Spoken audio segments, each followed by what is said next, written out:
Приветствую вас! В эфире Радио Келодан. И наконец-то я добрался до разбора игры, которую пытался не заспойлерить, еще с ума сойти подумать 3 года назад. Это игра Death Stranding. Буквально через месяц выходит вторая ее часть, и неплохо бы разобраться, а что такого особенного было в первой части. А разбираться там, в общем-то, есть с чем. Мой разбор получился и без того долгим, поэтому без лишних слов поехали.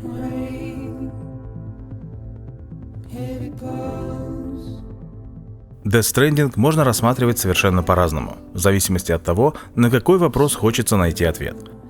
Я давно уже хотел сделать разбор игры, но дело стопорилось именно потому, что, я позднее это понял, все время я задавал игре разные вопросы. Например, в чем смысл игры, о чем она, или гениальна ли эта игра и чем, или почему эта игра так хорошо работает, но не для всех, или чем притягателен мир игры и персонажи. Кроме того, у игры потрясающая эстетика, общая атмосфера, визуальная составляющая, музыка, кинематографичность. Я вряд ли погрешу против истины, если скажу, что это самая кинематографичная игра, по крайней мере, из тех, которые я знаю. Помимо этого, игра наполнена различными пасхалками, встречаются интересные камео и кроссоверы. Здесь так много всего, что хотелось бы разобрать, но чтобы это сделать, нужно рассматривать произведение под совершенно разными углами. И боюсь, что если я бы попытался сделать это в рамках одного видео, вы, посмотрев на хронометраж, бы поняли, что столько чая вам не выпить и столько печенек не съесть, чтобы это все досмотреть. Мне всегда в первую очередь интереснее всего делать разборы смыслов и идей, заложенных автором. А это, конечно же, авторская игра. Поэтому именно этим мы и займемся.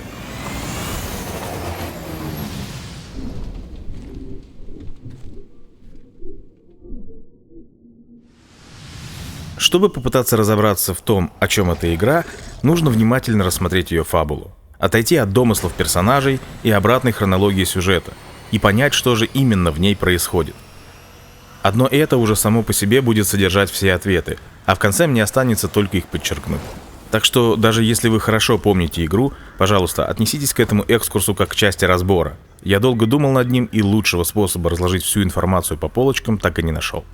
Сразу скажу, что некоторые детали мира и сюжета я почерпнул из так называемой официальной новелизации игры.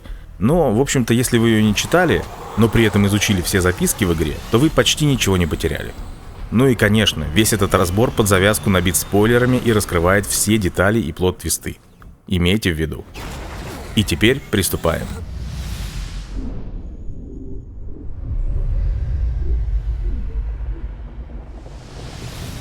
Однажды произошел взрыв. Он породил жизнь, какой мы ее знаем. А затем еще один взрыв.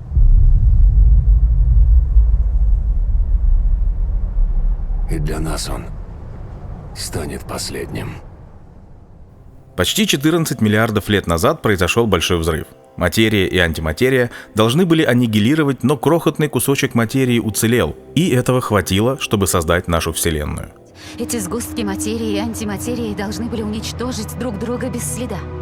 Но каким-то образом один крохотный кусочек материи уцелел, и этого хватило. Хватило, чтобы создать наш мир и все, что в нем есть. Мир случайный, мир без равновесия. Затем возникли планеты, наша Земля, жизнь на ней, которые прошли через 5 больших вымираний. Эти вымирания были как бы попыткой Вселенной вернуть равновесие в несовершенный и неравновесный мир, полностью уничтожив всю материю, вернув абсолютное ничто. Порядок неизбежно уступает хаосу. Все, что живет, неизбежно умирает. Как будто Вселенная стремится вновь обратить нас в ничто. Может, Большая Пятерка — это ее самые удачные попытки? Все 5 вымираний в прошлом провоцировали так называемый фактор вымирания. Это отдельные представители вымирающих видов, обладавшие тем, что в игре называют пуповиной, а Хартман называет нитями.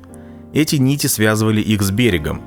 Именно эти уникальные особи каждый раз запускали процесс вымирания. Ты знаешь, что это, да?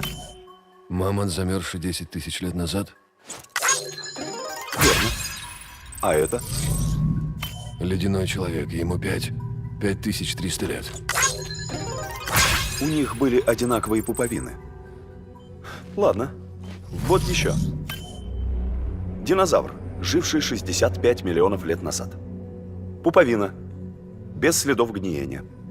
Нет, пуповина только у млекопитающих. Нет, только млекопитающим она нужна для деторождения. это нечто другое. Назовем это нитью с той стороны. Трилобиты, аммониты, динозавры, мамонт, ледяной человек. Все они как будто застыли во времени. И у всех, без исключения, были нити. А значит, все они, возможно, имели связь с берегом. И это, в контексте теории о факторе вымирания, ФВ, подводит меня к мысли о том, что организмы с нитями и есть факторы вымирания. Понимаешь, Сэм, все они соединены с берегом посредством нитей. И за счет этой связи они каким-то образом вызывают выход смерти. И здесь, конечно, я не могу не отметить, что история получается довольно странная. К равновесию через вымирание вроде бы должна стремиться вся Вселенная, а в игре все сводится к тому, что вымирают несколько видов живых существ на отдельно взятой крохотной планете. Но я думаю, что подобные вопросы лучше сделать темой отдельной дискуссии. Но каждый раз от жизни что-то оставалось, и этого хватало, чтобы снова расплодиться на зло воли космоса. Знаешь, я начинаю думать, что угроза вымирания — это защита от глобального уничтожения. Она вынуждает нас бороться за жизнь, превозмогать, быть. Берег в мире игры — это пространство между жизнью и смертью, куда попадают души умерших перед переходом в мир мертвых. Мир мертвых — это море. И да, здесь интересная обратная аллегория на то, что телесная жизнь вышла из моря, а души, наоборот, уходят в море умирать. Но, к сожалению, все такие аллегории в этом видео мы тоже рассмотреть не успеваем. Душа и тело в игре называются К – душа и Х – тело. Эти названия позаимствованы из египетской мифологии, а в русской локализации, правда, вместо Х говорят Га, но это одно и то же. Вымирание, по сути, начинается с выхода смерти, некой катастрофы. Она происходит с появлением фактора вымирания, когда, используя его или ее берег, мертвые возвращаются в мир живых. Мертвецы вцепились в наш мир, и твари, перебравшись через мой берег, поглотили их, вызвав новые выплески. Так мир устремился навстречу своей погибели. С момента выхода смерти умершие представители того же вида, что и фактор вымирания, начинают подвергаться некрозу. Это процесс превращения тела человека в тварь. Душа при этом уже отправляется на берег, но пока физическое тело не уничтожено, она остается соединенной с этим миром. Клетки тела превращаются в частички смолы, материю мира мертвых, и когда превращение завершится, труп становится тварью. Это своего рода пограничное состояние или, можно сказать, аватар души. Тварь едина с душой и соединена с ней нитью. И когда душа, К, не будучи упокоенной, ищет себе тело, Х, в мире живых, хочет вернуться, она делает это через тварь. Твари, в общем и целом, прикреплены к тем местам, где они умерли, будучи людьми. Когда тварям удается дотянуться до живой материи того же вида, которым они были при жизни, они могут поглотить живое существо, и произойдет выплеск пустоты, что-то вроде взрыва, который уничтожает все живое вокруг. На местах таких взрывов появляется еще одно вещество из мира мертвых – хиралий. Хиралий не подвержен влиянию времени. Высокое содержание хиралия вызывает хиральные дожди, которые, наоборот, ускоряют время для всего, что под них попадает. Растения, животные и люди начинают стремительно стареть и умирать. Хиральные дожди, как правило, сопровождаются активацией тварей. Итак, 5 вымираний уже происходили на Земле, а события игры разворачиваются как раз в самом начале 6-го вымирания. Фактором вымирания в этот раз становится человек – Бриджит Стрэнд.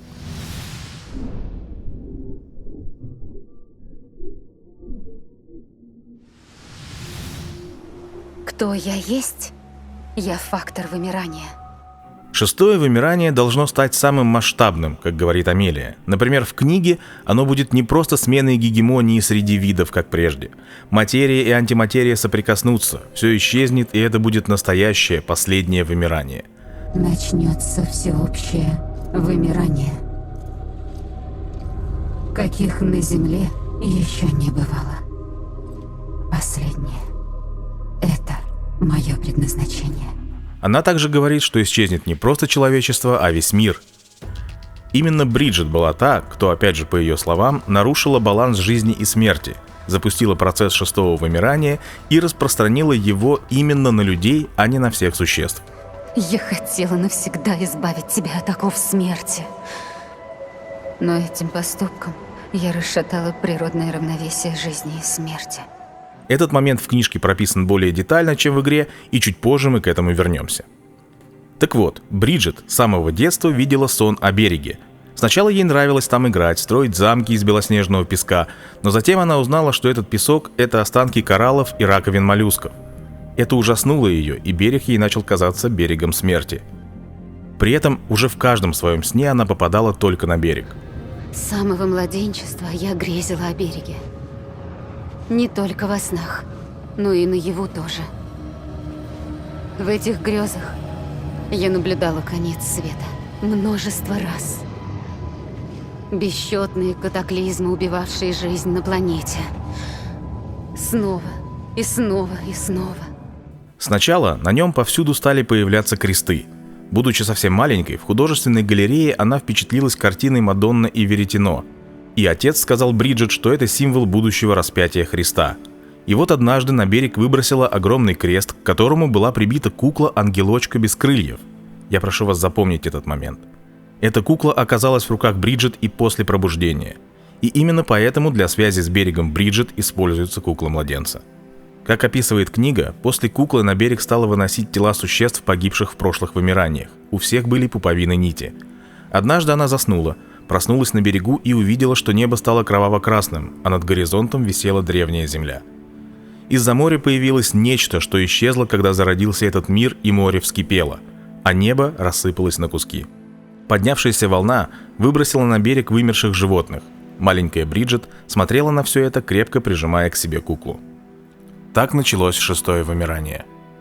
Появился фактор, открылся берег, запустился процесс вымирания. Всю свою жизнь она продолжала видеть сны о вымирании, как прошлых, так и, что важно, будущих. Она не пыталась от них бежать, а пыталась понять, изучая историю, человечество, космос. Позже ее политическая карьера уже стала естественным продолжением этих поисков. Но в 20 лет у нее обнаружили рак матки, и во время операции ее К и Х разделились. Она одновременно обнаружила себя и на берегу, и на операционном столе. Первая операция. Мне было всего 20. Я открыла глаза и увидела перед собой берег. Но когда я пришла в себя, я снова была на больничной койке, разорвана между двух миров. Бриджит – моя Га в том, Амелия – моя Ка в этом. Каким-то образом мы обе сосуществовали. К Бриджит на берегу получила имя Амелия. Оно состоит из двух слов – французского «аме» – душа и английского «лай» – ложь. Вскоре после этого разделения у Бриджит в нашем мире начала расти пуповина, соединявшая ее с Амелией. Подобно тому, как Бриджит, засыпая, могла путешествовать по берегу, Амелия, засыпая, могла появляться в нашем мире. Здесь она состояла из материи, аналогичной той, из которой состояли твари.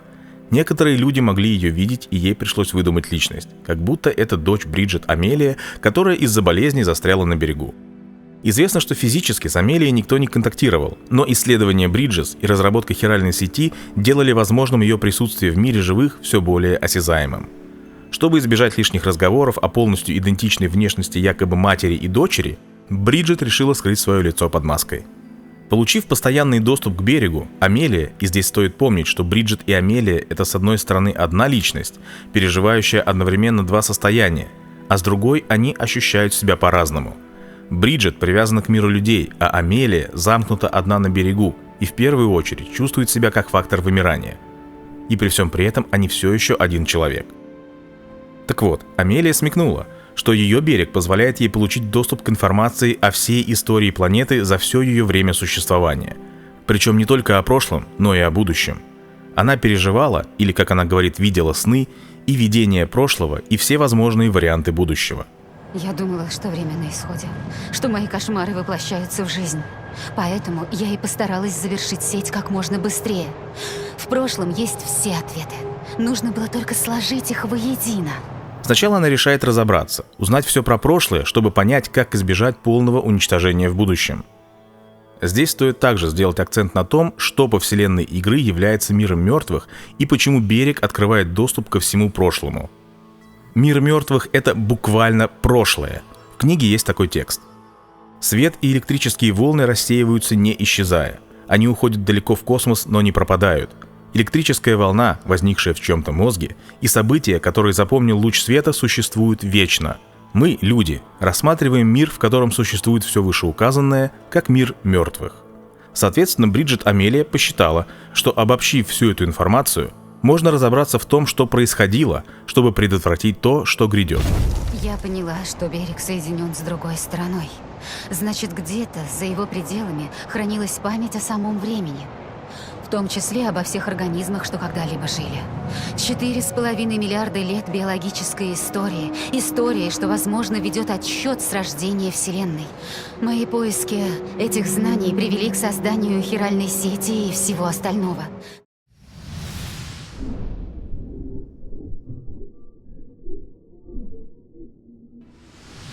В это время начинают происходить первые подтвержденные выплески пустоты, пока никто не знает почему. А в одной из частных клиник проводят операцию по извлечению младенца из утробы матери, чей мозг умер на 7-м месяце беременности. Когда врач коснулся пуповины, он смог увидеть тварей, и почти сразу там произошел взрыв из-за выплеска пустоты. После этого случая появилась гипотеза о бридж-бэби, нерожденных младенцах, умерших на 7-м месяце матерей, которые позволяют установить связь с миром мертвых. Примерно тогда же на месте взрывов обнаружили хиралий, и его также принялись изучать. На эксперименты с Бридж Бэби или ББ дал добро прошлый президент Америки, при котором Бриджит была вице-президентом.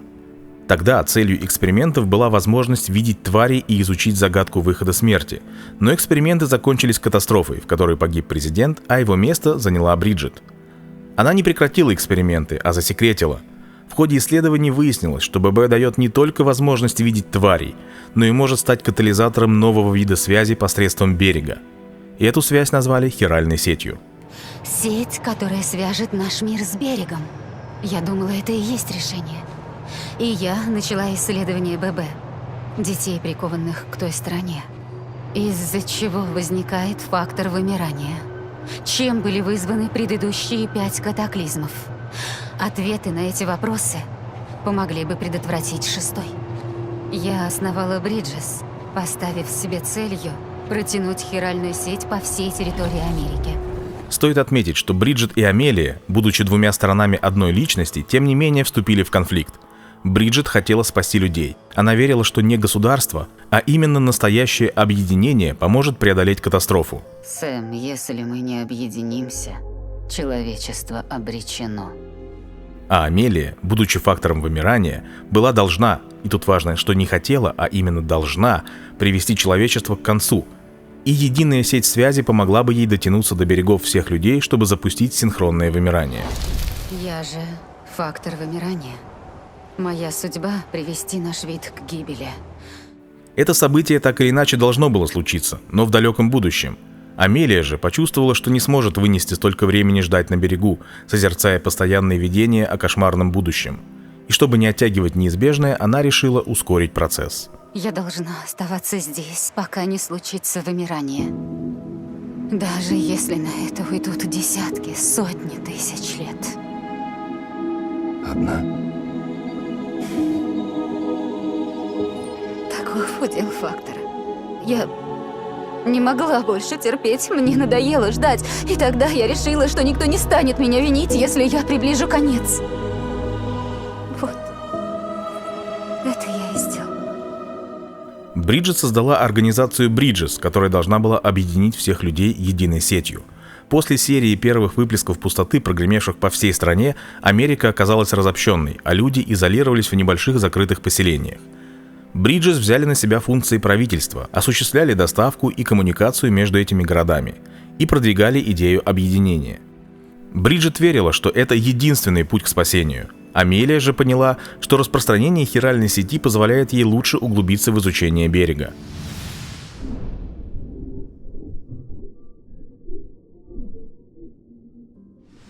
Тем временем Клиффорд Унгер, ветеран многих войн, привез в изолятор Бриджес свою невесту, попытавшуюся покончить с собой. Ей не смогли помочь, ее мозг умер, но 7-месячного младенца удалось извлечь и поместить в капсулу. Он стал идеальным кандидатом на роль первого бридж-бэби. ББ или бридж-бэби – это так называемые устройства, в основе которых младенец, извлеченный из матери с мертвым мозгом. Ее называют некроматерью. Младенец помещен в специальную капсулу, имитирующую материнскую утробу. Сама же капсула соединена с пуповиной младенца с одной стороны, а с другой с организмом некроматери, которая уже, что называется, на той стороне. Когда человек соединяется с ББ, он тоже подключается к миру мертвых и может видеть тварей. Матери? Она в реанимационном отделении столичного узла. С мертвым мозгом, конечно. То есть некромать? Верно. Матка некроматери обеспечивает связь между другой стороной и ББ. Ну а ты, подключаясь к ББ, получаешь возможность чувствовать тварей. Изначально это хотели использовать, чтобы победить страх перед неизвестным и невидимым, но позже исследования показали, что ББ могут послужить катализатором новой связи, и хиральную сеть можно построить, именно разместив ББ в терминале связи каждого узла. И с точки зрения Бриджит, получается, что Бридж Бэйби — это необходимые жертвы во имя воссоединения людей. Так вот, сын Клиффорда Унгера должен был стать первым из таких ББ. Бриджит очень прикипела к нему, как пишет Кодзима, стала для него геей, своего рода прародительницей, возложившей все свои надежды на этого ББ, который должен был положить начало хиральной сети и объединению Америки. Этот ребенок особенный, единственный. Кандидат в ББ? Либо это, либо... Жертва.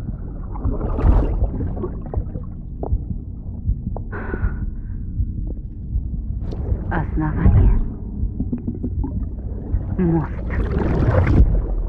И если мы с вами вспомним крест с распятой куклой, который на берегу в детстве обнаружила Бриджит, то здесь читается явная и прозрачная аллегория.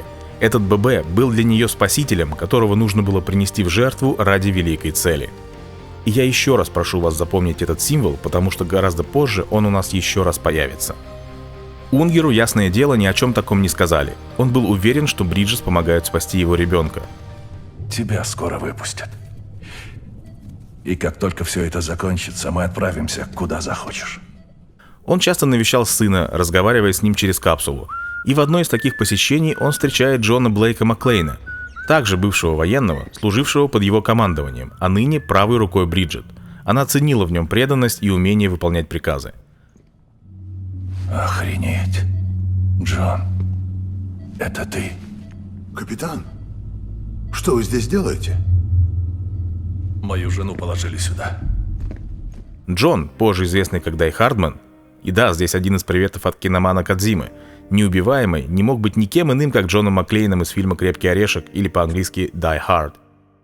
Так вот, Джон помнит, что именно благодаря умениям Клиффорда и он, и их отряд неоднократно оставались живыми в самых сложных военных операциях.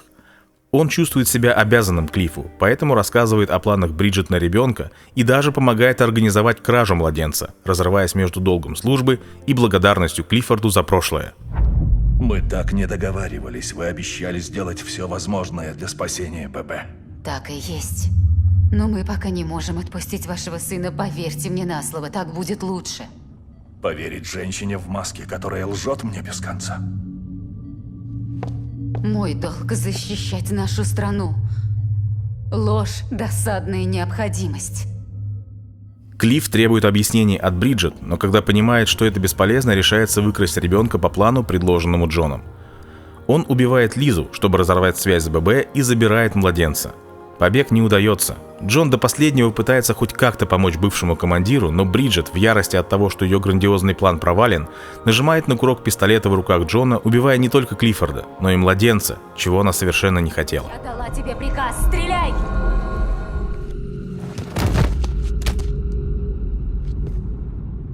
Господи. И ББ тоже.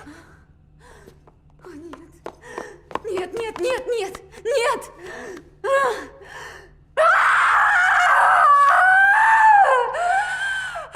Более того, она в ужасе. Она убила ребенка, на которого буквально молилась в последнее время как на спасителя. Забыв обо всем, Амелия бросилась искать душу младенца на берегу, а когда нашла, она смогла его оживить. Душа, которую возродили раньше, чем тело. Это действие нарушило баланс жизни и смерти, нарушило логику течения времени. Ребенок стал первым возвращенцем, человеком, которого мир мертвых отвергает, а также он стал частью фактора вымирания, о чем Бриджит Амелия узнает гораздо позже.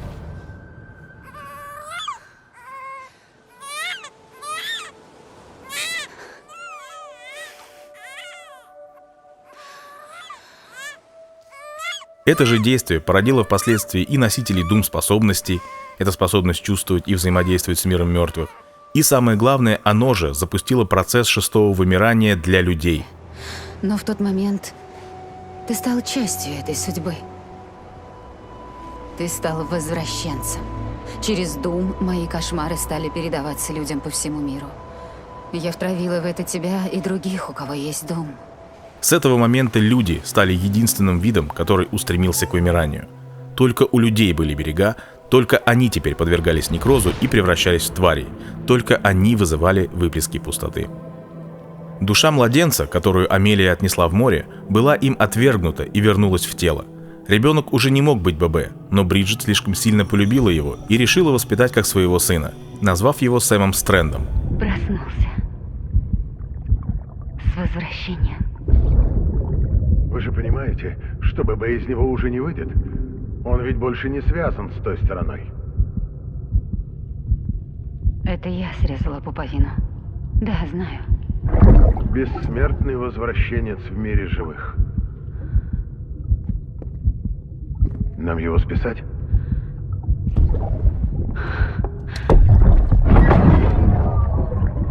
Фигурально выражаясь. Выньте его из капсулы. Воспитаю как сына. Правды о его рождении и родителях ему не рассказали. Сэм рос в основном под присмотром Амелии, с которой он виделся, попадая на берег. Он сплел для нее кипу, ставшую символом связи между ними. Это мне? Называется кипу. Это узел по-старому. Еще с его помощью можно считать. Я добавляю узел, заводя друга. Бриджит осознавала, что мало времени проводит с ним, и чувствовала его отчужденность и одиночество. Это беспокоило ее. Повзрослев, он проникся идеалами Бриджит, приемной матери, по воссоединению Америки, активно работал в Бриджес, но постоянные контакты с трупами, исследовавшие за ними выплески пустоты, циклы умирания и возвращения, развили в нем гаптофобию, боязнь прикосновений. Чтобы помочь справиться с недугом, Бриджит организовала ему сеансы с Люси, штатным психотерапевтом Бриджес. Люси поначалу не верила ни в реальность того, что он возвращенец, ни в реальность берега, который считала проявлением коллективного бессознательного и околосмертным опытом. Сэм разозлился на такую трактовку и на одном из сеансов совершил самоубийство на глазах Люси, а затем ожил, чем убедил ее. И именно тогда она смогла понять его одиночество и впервые прикоснуться к нему. У них завязался роман. Сэм наконец нашел человека, кто оказался ему не менее близок и дорог, чем Амелия. Люси подала в отставку, решив, что забота о Сэме важнее, чем все остальное, и через некоторое время забеременела от него. Дочку хотели назвать Луиза или Лу, как Сэм называл ее. Бриджит, как показалось Люси, даже была рада этому. Первое время беременность протекала нормально, но ближе к 7-му месяцу Люси начала постоянно видеть сны о береге, где видела стоящих к ней спиной Сэма и Амелию. Бриджит попыталась ее успокоить, показав ей берег наяву, и Люси узнала всю правду и о рождении Сэма, и о Бриджит, и о Амелии, и о выходе смерти. К несчастью, Люси не смогла этого принять, стала утрачивать ощущение реальности и покончила с собой. Сэм в это время был вдали от дома, но когда забеспокоился из-за невозможности связаться с женой, он спешно вернулся и, судя по всему, столкнулся дома уже с тварью.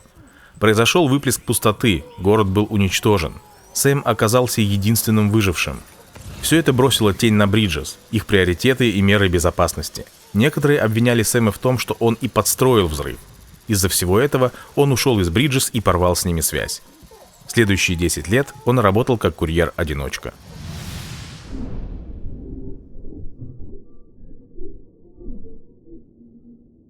К тому моменту, когда погибла Люси, Бриджес уже вели подготовку к первой экспедиции, которая должна была заложить основу хиральной сети.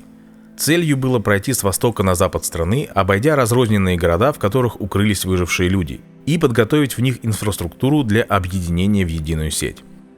Конечно, в составе этой инфраструктуры планировалось размещать Бридж Бэби, о чем практически никто из участников экспедиции, естественно, не был проинформирован. В состав экспедиции должен был войти и Сэм, но после гибели Люси, как мы знаем, он покинул проект. И Бриджит, и Амелия осознавали его важность для их миссий и пытались разыскать, вернуть его, но из этого ничего не вышло. При этом у Бриджит стал прогрессировать рак. Как ей иногда казалось, это было ее наказание, протест природы против того, как она нарушила естественный ход вещей, оживив Сэма. В те же годы параллельно с Бриджес существует курьерская служба Fragile Express, которой руководит молодая женщина Фреджайл, унаследовавшая фирму от отца. Она обладает сильно выраженными Doom-способностями. В зависимости от уровня этой способности, человек может либо просто чувствовать тварей, либо видеть их без использования ББ, перемещаться на берег и обратно и даже контролировать тварей. У тебя Doom, как у меня. У тебя фактор вымирания явно покруче. Какой уровень? Ты их видишь, да? Нет, но чувствую. Второй, значит. Однажды к ней присоединяется курьер-одиночка Хикс, которого она сочла ценным компаньоном. Он также обладал высоким уровнем Doom и долгое время работал один, что для нее в то время означало надежность и подтверждение способностей. Свои Doom-способности Хикс, которого на самом деле звали Питер Инглерт, подпитывал довольно оригинальным способом. В детстве он рос без родителей, под присмотром дяди. Тот избивал парня, и однажды Питер, защищаясь, его убил. Он догадался отнести тело поближе к территории тварей, но по пути туда ощутил, что подверженное некрозу тело дало ему способность видеть тварей. Но эффект был временный. Впоследствии он не раз убивал людей, чтобы, так сказать, освежить свои способности. Это и позволяло ему выжить в одиночку. В итоге Питер помешался на идее силы, своих способностях видеть тварей и берег, возомнил себя тем самым, кто как бы дает массу тому, что было пустотой, подразумевая под этим то, что он из невидимого мира делает тварей видимыми. И назвался Хиггсом, частицей Бога, по его же словам, отсылаясь к бозону Хиггса, элементарной частице, дающей массу другим частицам. Меня зовут Хиггс. Я та частичка Бога, что есть во всем. Поначалу кооперация с Фреджайл была выгодна обоим. Она не подозревала о его безумии, а он внес интересные предложения вроде транспортировки груза через берег, что повысило успешность Fragile Express как службы доставки.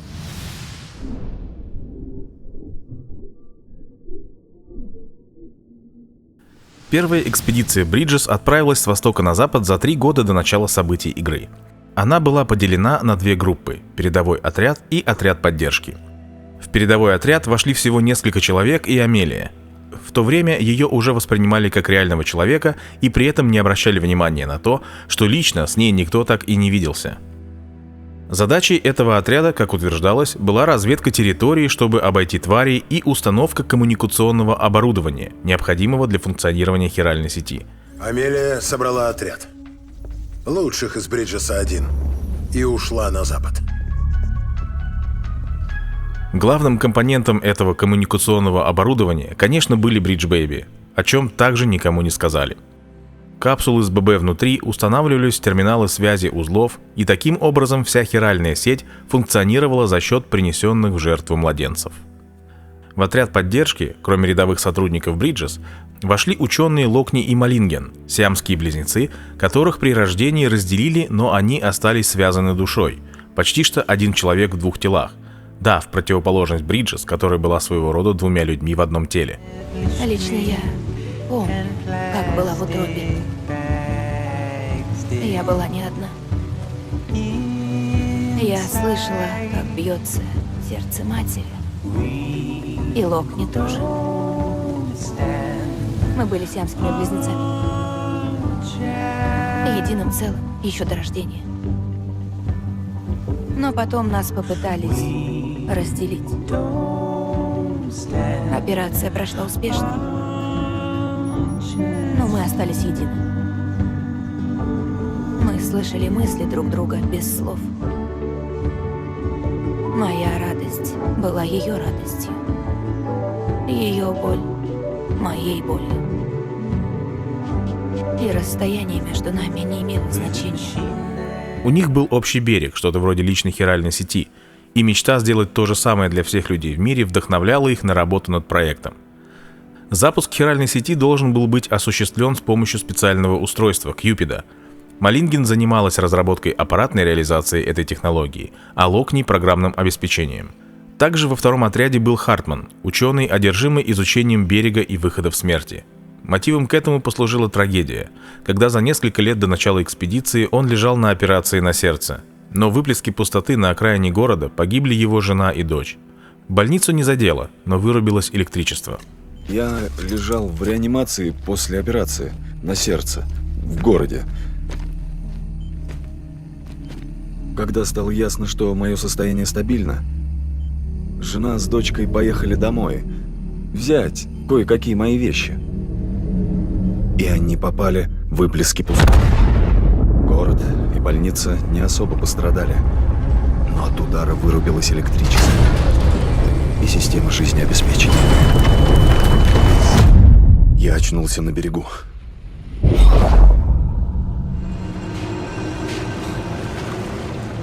Там были люди, погибшие в тех двух выплесках. Я увидел в этой процессии свою жену и дочь. Эй, это я! Нет! Не уходите! Пожалуйста, не уходите! Теперь каждую 21 минуту он умирает, проводит 3 минуты на берегу, там для него проходит гораздо больше времени, и возвращается к жизни и работе.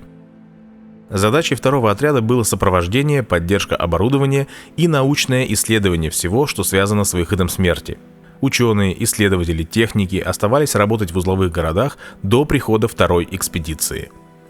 По мере продвижения на восток отряду приходилось сталкиваться не только с тварями, но и с террористами, которые противились идее объединения Америки. Но большинство угроз Амелия помогла избежать. Я провела их через кратеры и земли тварей. Я оберегала их, пока не искали уцелевших. Не пропустила ни одной твари. Всех замечала издалека. В то же время Хикс, работая с Fragile, разочаровался в идее объединения Америки, потому что никакие усилия, как он полагал, не могли сделать этот мир снова пригодным для жизни людей. И однажды его путь пересекся с Амелией, возглавлявшей экспедицию. Он увидел в ней практически божество, которое переживет уничтожение мира. Она пообещала дать ему силы, чтобы вернуть Земле первозданный вид. Хикс предал меня после встречи с Амелией. Сначала он просто хотел расширить свою территорию, и ему нужна была моя сила.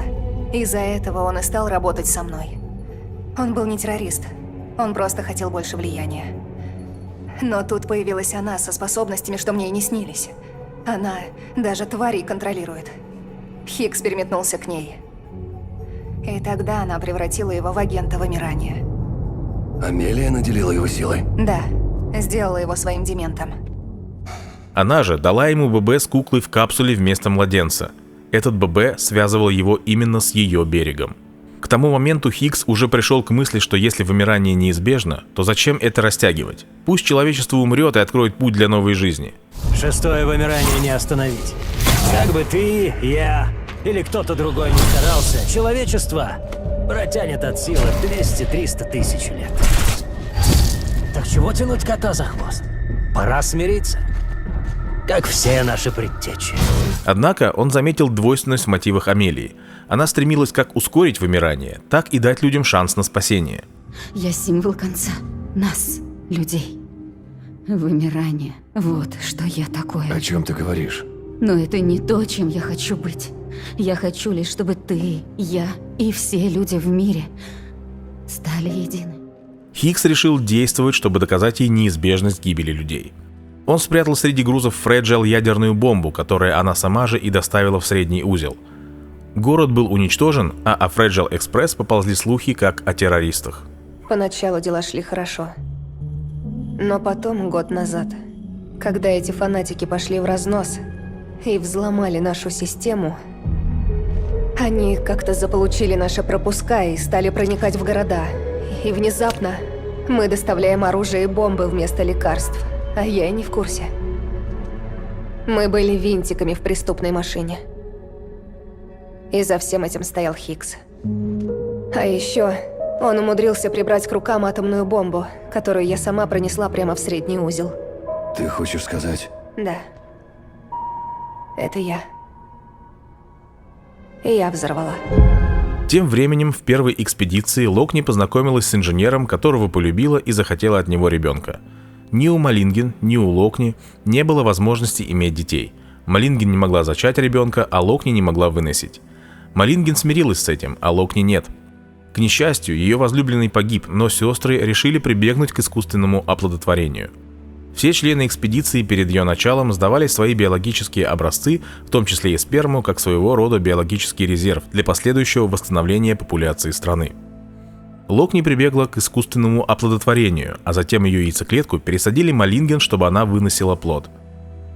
Когда экспедиция добралась до южного узла, Малинген пришло время рожать. Она легла в больницу и осталась в городе. Экспедиция же двинулась дальше. Локни ушла с ней, надеясь, что Малинген позже догонит их.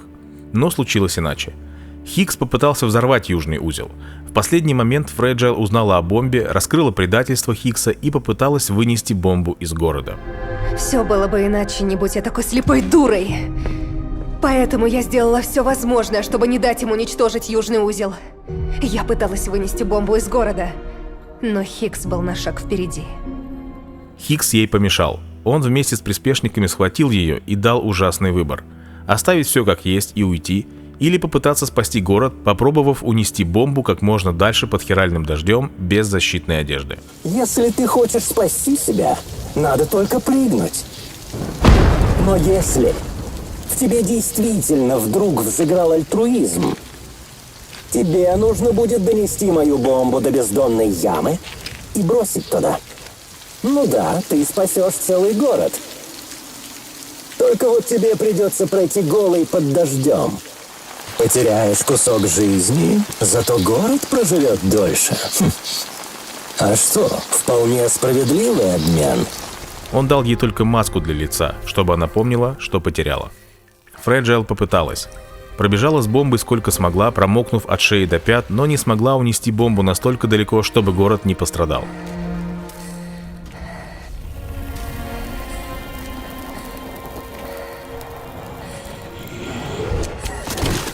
Взрыв, кроме всего прочего, разрушил больницу, в которой лежала Малинген.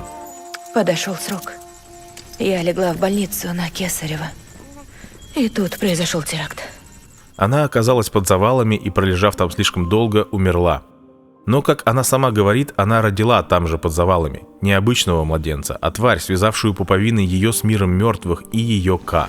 Я родила там, посреди завала. Но я принесла в этот мир не жизнь, а смерть. За свое спасение я заплатила ее жизнью. Она меня спасла. Душа Малинген оказалась на берегу, но, будучи связанной с младенцем, она позволила Ха, телу Малинген, продолжать жить, оставаясь привязанной к месту смерти. За время беременности Малинген и без того привязалась к нерожденному ребенку, а после взрыва она решила, что обязана ему своей жизнью. Она уже не могла покинуть Южный узел и осталась работать там. Из-за ребенка ей дали прозвище «Мама». Локни тем временем добралась до горного узла, а из-за катастрофы не смогла связаться с сестрой. Их связь через берег также исчезла из-за гибели Малинген. Локни очень остро отреагировала на это, подумала, что сестра решила оставить ребенка себе и разорвала их связь. Я думала, она нарочно порвала связь между нами. Забрала нашу дочь и сбежала. Локни разозлилась на сестру и на всю организацию Бриджес и отрезала горный узел от общей сети, объявив, что он не будет являться частью хиральной сети, а будет развиваться автономно сам по себе. Примерно в это же время в Бриджес начинает работать Дедман, искусственно выращенный человек, тело без Ка, человек, не имеющий берега. Ранее он работал коронером в морге, но попал в организацию, чтобы изучать процесс некроза, а также наблюдать Бриджес, которая стремительно слабела из-за прогрессирующего рака. Дедман умен и любопытен. Втайне от Дай Хардмана, который на тот момент уже возглавляет Бриджес, он также пытается понять, что из себя представляют ББ, разобраться в Doom-способностях и особенно в феномене возвращенцев. В Бриджет постоянно говорят о неком возвращенце Сэме, и Дедман отчаянно жаждет познакомиться с ним, при этом подозревая, что, возможно, Сэм — это просто городская легенда. Уж слишком многое и необычное о нем рассказывают. Я чудовище Франкенштейна. Я искусственный. Меня вырастили из стволовых клеток. Но не во всех моих органах была искра жизни, поэтому их пришлось заменить органами покойных. У меня нет дня рождения. Я бездушный кусок мяса. Без Ка. Мертвец. У нормально рожденных людей есть берега. У тебя есть. И у ББ. А я таких связей лишен. Ни матери, ни загробной жизни, ни берега. Теперь ты понимаешь, почему я этим так одержим? Зачем я в Бриджес? Экспедиция продолжила движение на запад, строя новые узлы, и дошла до краевого узла на западном побережье. Там, по официальной версии, отряд Амелии был схвачен террористами, а члены второго отряда туда так и не добрались. Серия выплесков пустоты в западной части страны сформировали смоляной пояс, отрезавший краевой узел от остальной части материка. В этих выплесках были также уничтожены некоторые ключевые узлы будущей хиральной сети. Позднее одно необычное происшествие произошло в смоляном поясе у краевого узла. Невероятные объемы смолы вырвались на поверхность, поглотив огромную территорию, многих моих коллег и хиральный пункт. Этот инцидент не поддается объяснению. Думаешь, в этом виноват Хиггс? Не знаю, но этот пункт был нам нужен. К сожалению, без него нельзя протянуть хиральную сеть на запад. Смола, как и хиралий, это тоже особая субстанция, своего рода материя той стороны. Она проявляется, когда идет хиральный дождь и появляются твари, как физическое проявление той стороны. А в особых местах, вроде смоляного пояса, где ткань реальности истончена, она присутствует в нашем мире постоянно. Весь путь первой экспедиции на запад занял 3 года, и после ее завершения, собственно, и начинаются события игры.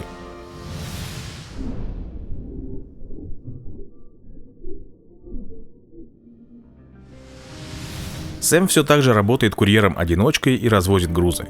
Он выполняет заказ на доставку в центральный узел, но по пути туда останавливается в пещере, чтобы переждать хиральный дождь. Там он лично знакомится с Фреджайл, которая предлагает ему поработать на нее. Сэм всеми силами старается ни в чем не участвовать и отказывается. Меня зовут Фреджайл. Да, слыхал про тебя. Правда? Сэм Портер Бриджес. Хочешь поработать на меня? Одному тут, наверное, тяжело. Ничем помочь не могу. Я просто курьер, и все. Прибыв в центральный узел, он получает новый срочный заказ – помощь с утилизацией трупа человека, покончившего с собой. Сложность ситуации в том, что труп нашли слишком поздно, и его нужно кремировать как можно скорее, чтобы он не превратился в тварь. Людей не хватает, и Сэма просят помочь, так как у него есть Дум, и он может чувствовать тварей, а значит может помочь безопасно добраться до крематория. У Игоря, ответственного за кремацию, есть еще и барахлящий ББ-28. Они рассчитывают, что, используя его и Сэма, у них больше шансов безопасно завершить свою миссию. Бридж Бэби, да? ББ и ты – гарантия того, что мы прорвемся. Сэм, понимая всю сложность ситуации и, видимо, вспоминая историю со своей женой, соглашается помочь, но все заканчивается плохо. Хиггс, который к тому времени уже слышал от Амелии о Сэме, и начавший догадываться, что Сэм тоже как-то связан с вымиранием, решает разыскать его, испытать и понять, почему же Амелия так на нем зациклена. Дело в том, что Амелии был нужен Сэм. Она ждала его на берегу, чтобы не чувствовать там себя в одиночестве, и Хиггс, отчасти чувствуя это, хотел занять его место. Ведь, по его мнению, он гораздо лучше подходит, чем Сэм. Так трудно налаживать связи, если даже руку пожать не можешь. К счастью, у меня очень прочная связь с той стороной. Ты? Нет, ты не мост. А вот я привязан и к этому миру, и к тому, и к нашему милому ангелу смерти. Он здесь, он предан идее вымирания, он готов на все и пытается ей это доказать. Он посылает тварей атаковать грузовик с трупом, что приводит к новому выплеску пустоты, когда тварь поглощает Игоря.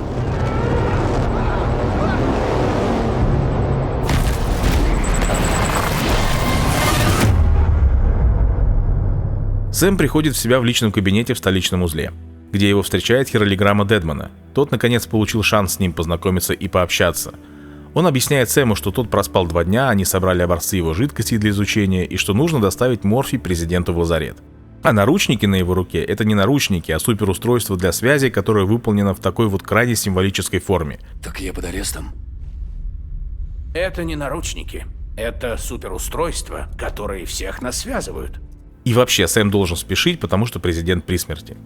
У постели Бриджит Сэм встречает Дай Хардмана.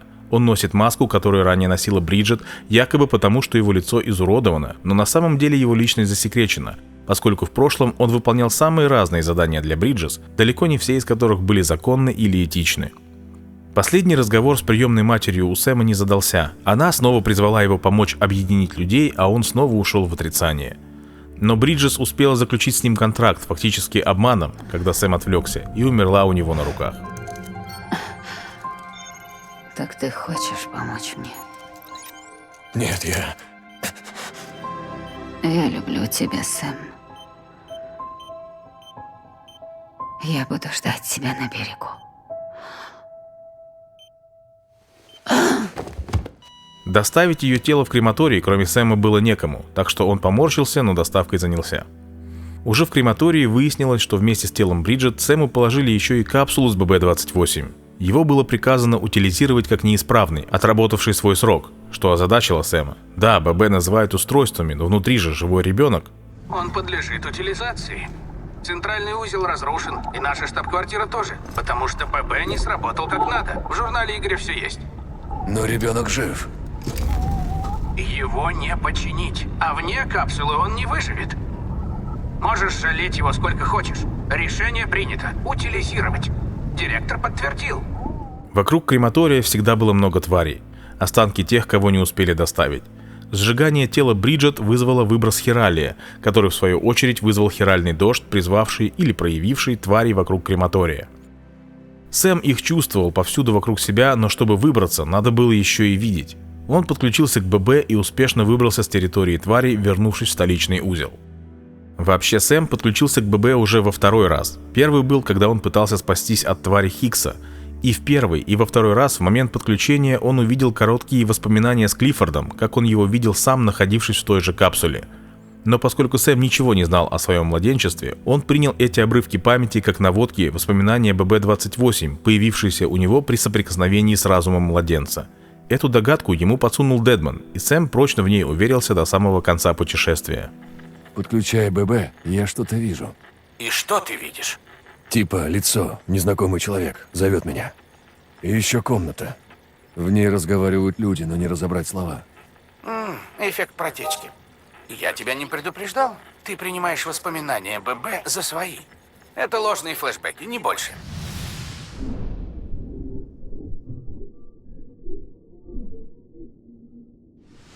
По возвращении Дай Хардман вызывает Сэма на разговор, где представляет ему Амелию, Саманту Америку Стрэнд, как нового президента Америки, и они вместе рассказывают Сэму официальную версию о первой экспедиции.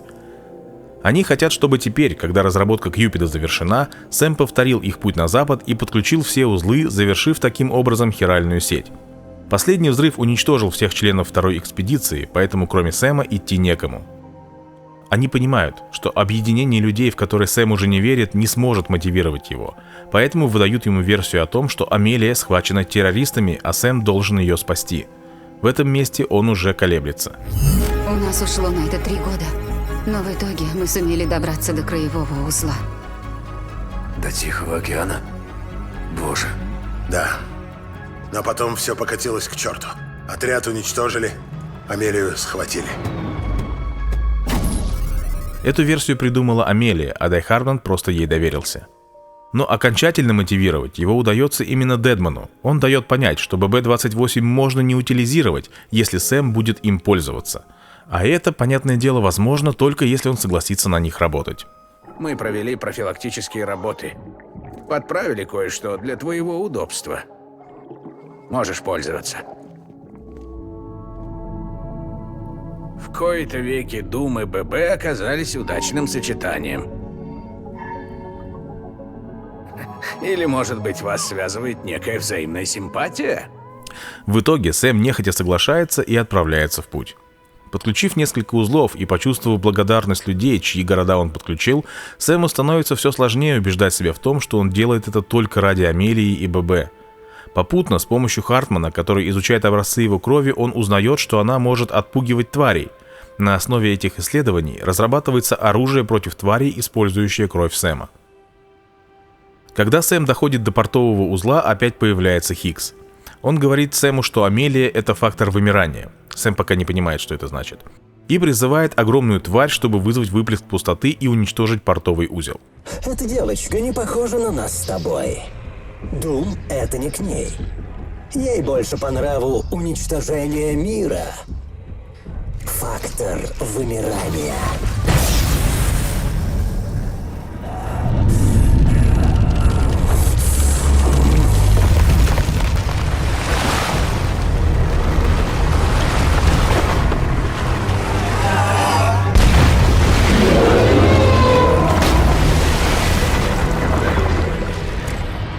Ты главное блюдо.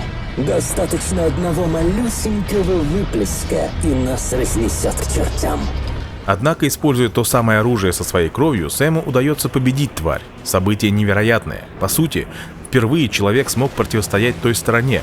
При этом убийство твари освободило мертвецов, из которых она состояла, и они смогли, наконец, отправиться туда, куда следует. Невероятно. Просто невероятно. Первый раз в истории живой человек победил тварь. В портовом узле Сэм садится на корабль Fragile, чтобы пересечь огромное озеро, образовавшееся в центре материка после сильнейшего взрыва, произошедшего в самом начале выхода смерти. Корабль прибывает в озерный узел, который Сэм также соединяет с хиральной сетью, и Fragile предлагает ему помощь, желая отомстить Хиксу за сделанное. Она может переносить его через берег в любое место с высокой концентрацией хиралия. Сэм отправляется дальше на запад. Добравшись до распределителя к югу от озерного узла, Сэм снова встречается с Fragile, которая решила воспользоваться его душем, пока он спал. Она рассказывает ему историю про сотрудничество с Хиксом, его предательство и то, как он подбросил бомбу. Fragile не знает, из-за кого он ее предал, но уверена, что у Хикса появился кто-то, кому он теперь предан. Некоторые раны не заживают. Все время, что мне оставалось, забрал дождь. Через некоторое время Сэм возвращается в озерный узел, где Хикс, одетый как сотрудник Бриджес, передает ему еще одну бомбу под видом хрупкого груза для Fragile. Тут сказано «клиент», сама Fragile. Кто-то поставил 2 метки, так что система не поняла, это для Fragile Express или для Bridges. В общем, извини за задержку и... осторожно. Груз крайне хрупкий. Ладно. Сэм доставляет груз с бомбой в распределитель, но в последний момент понимает, почему ему знакомо лицо того сотрудника. Вместе с Fragile они вскрывают посылку, обнаруживают там бомбу, и Сэм берется отвезти ее в кратер со смолой. В последний момент он успевает избавиться от бомбы. К нему прыгает Fragile и рассказывает свою историю, как она пыталась также унести бомбу и что Хикс с ней сделал. Ты поступила правильно. Я не герой, Сэм. Я сделала выбор. И до сих пор жалею. Надо было просто прыгнуть, и я бы спаслась. Но вместо этого ты спасла город.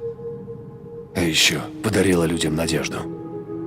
Мне осталось спасти еще одного человека. Хикс очень пожалеет, что со мной связался. Ты его убьешь? Не могу. Он стал намного сильнее, чем раньше. Но ты бы справился. Ты да. Она знает, что не может справиться с Хиксом, но Сэм мог бы. Он, по сути, единственная ее надежда отомстить. Когда Сэм приходит в южный узел, рядом возникает сильный хиральный всплеск, поднимается буря, которая захватывает Сэма. Он оказывается на совершенно особом коллективном берегу Первой мировой войны, где давно погибшие солдаты продолжают воевать в бесконечном цикле. На этот же берег затягивает Клиффорда Унгера, как человека войны, который одержим только одной целью – вернуть себе ребенка.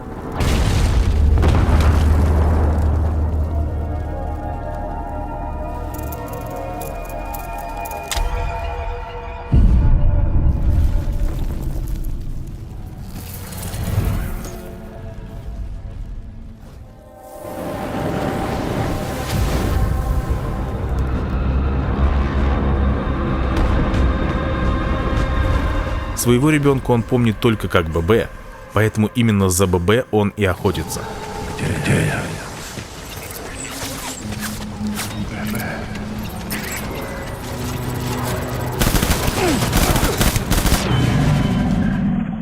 Сэм вступает с ним в схватку, побеждает и возвращается в реальность.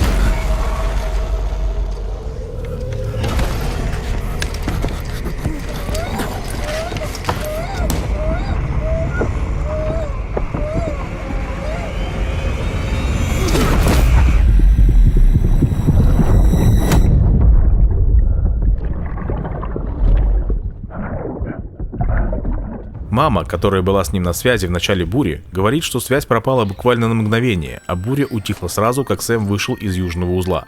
Сэм направляется к ней.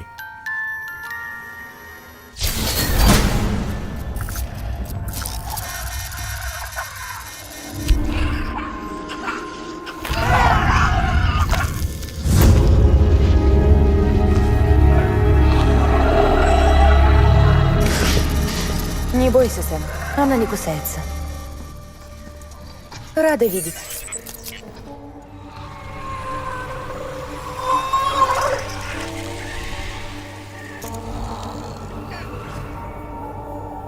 Пока Сэм пытается прийти в себя от увиденного, мама анализирует данные с его браслета и выясняет, что Сэм правда куда-то исчезал. Но главное, что мама хотела сообщить Сэму, что она обнаружила проблему с хиральной сетью. Чем больше связей, тем больше хиралия. Она разработала новый Кьюпид, но для него еще надо переписать софт, а это может сделать только Локни из горного узла. Сэм отправляется к ней. В одну из ночей по пути в горный узел ему снится сон, где Амелия схвачена Хиксом, он срывает с нее кипу, а Амелия просит Сэма поторопиться. Обещай, что продолжишь выстраивать хиральную сеть. Это наша единственная надежда. И мой шанс обрести свободу. Амелия, твое кипу, где оно? Сэм, я буду ждать тебя на берегу. В горном узле Сэм встречается с Локни. Не зная о том, что они сестры, он даже принимает ее за маму. Она велит ему проваливать и не хочет ничего слышать ни про Кьюпид, ни про UCA. Вы что такое творите, Бриджес? Сети, которую вы создаете, полно всякой дряни. Мерзости, от которой хочется держаться подальше. Я думала, что вы это уже поняли. Нам не нужна ни ваша хиральная сеть, ни UCA. Этот голос. Мама, это ты? Мама, ты головой ударилась? Я не ваша мать, а ваша вообще не мать. Ладно, мама, перестань. Кажется, вы не слышали меня, мистер. Горный узел говорит, чтобы вы проваливали к черту вместе с UCA. Сэм возвращается к маме. Она признает, что пора порвать старые связи и вернуться к сестре и продолжить их дело. Для этого она передает Сэму обновленные браслеты-наручники с лезвием, которые забирают его кровь, и им можно обрезать нити, связывающие твари с этим миром. Для мертвецов это освобождение. Перережешь пуповину, и тварь вернется в свой мир. Нет твари, нет выплеска. Победа. Иногда надо рвать старые связи. Иначе не завести новые. Прошу. Сэм. Режь. Мама просит Сэма перерезать нить, связывающую ее с нерожденным ребенком, и мы можем видеть, что души мамы и младенца наконец могут вместе уйти. Но вместе с этим начинает умирать тело мамы. Прощай.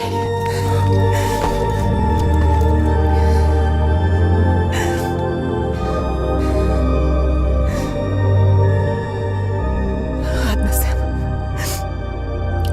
Пора домой к Локни. Сэм отвозит ее в горный узел, где наконец у сестер появляется возможность поговорить и объясниться. Мама умирает и воссоединяется на берегу с Локни, и теперь Локни стала единым человеком, вместившим в себя обе половинки, и свою, и Малинген. Мы снова вместе. Едины. Как до этого в утробе. Помнишь? Малинген. Локни.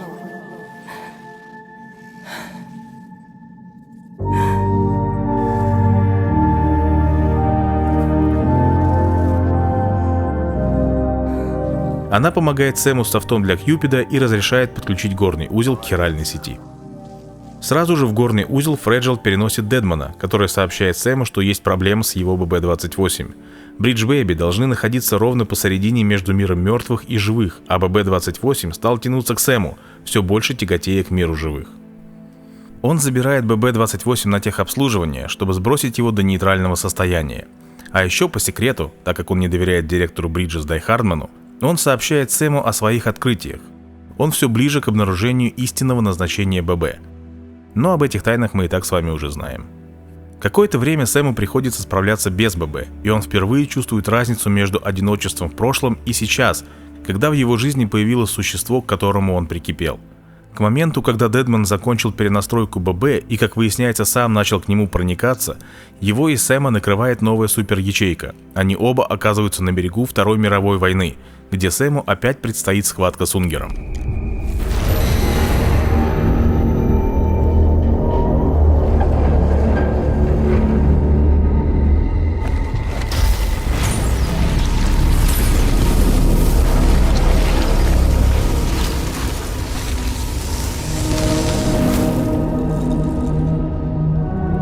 Теперь он уверен, что сможет выбраться, как в прошлый раз, если одолеет Клифа. Как и прошлый берег, этот берег наполнен куклами, что намекает на то, чьих рук это дело. Сэм и Клифф опять сходятся в схватке, и в конце Унгер выражает сожаление о том, что посадил ББ в капсулу, а Сэму удается сорвать с него армейский жетон. ББ, это я виноват. Зачем? Зачем я посадил тебя в эту тюрьму? ББ.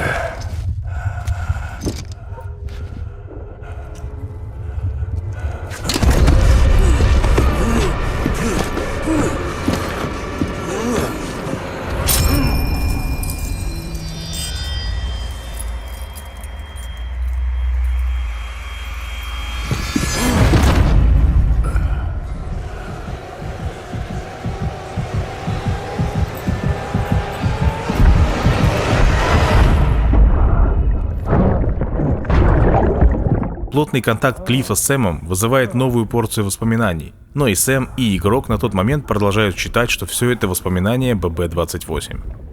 Очнувшись после возвращения, Сэм беседует с Дедманом. Тот рассказывает о себе, пытаясь убедить Сэма, что связи между людьми возможны для всех, не надо держаться одиночкой. Поле боя было, конечно, ужасным берегом. Но я воспринял его спокойно, потому что знал, что ты меня найдешь. Я такого раньше не чувствовал. Связи с человеком, с любым. В самом деле, зря ты все бросил и ушел. На этот счет президент была права. А меня там ничто не держало. Мне там не были особенно рады. Да брось, даже мне нашлось место. Дедман нашел информацию о Клиффорде Унгере по жетону, который Сэм принес с собой. И ему кажется странным, что тот оказался именно на берегах Первой и Второй мировых войн, ведь он в них не участвовал. Дедман возвращает Сэму ББ-28, Лу, как его уже называет Сэм. Напоминаю, что это имя, которым они с женой хотели назвать свою нерожденную дочь. К его сожалению, Лу ведет себя так, как будто не помнит Сэма. Сэм отправляется к Хартману вместе с жетоном Клиффа и телом мамы для изучения. В его лаборатории после знакомства они обсуждают берега войны и почему там оказался Клиффорд. Сэм подозревает, что это проделки Хиггса, но Хартман не уверен. Берег – всего лишь коридор, по которому они проходят в потусторонний мир. Но сожаление, обида, сильное желание остаться, если эти чувства достаточно сильны,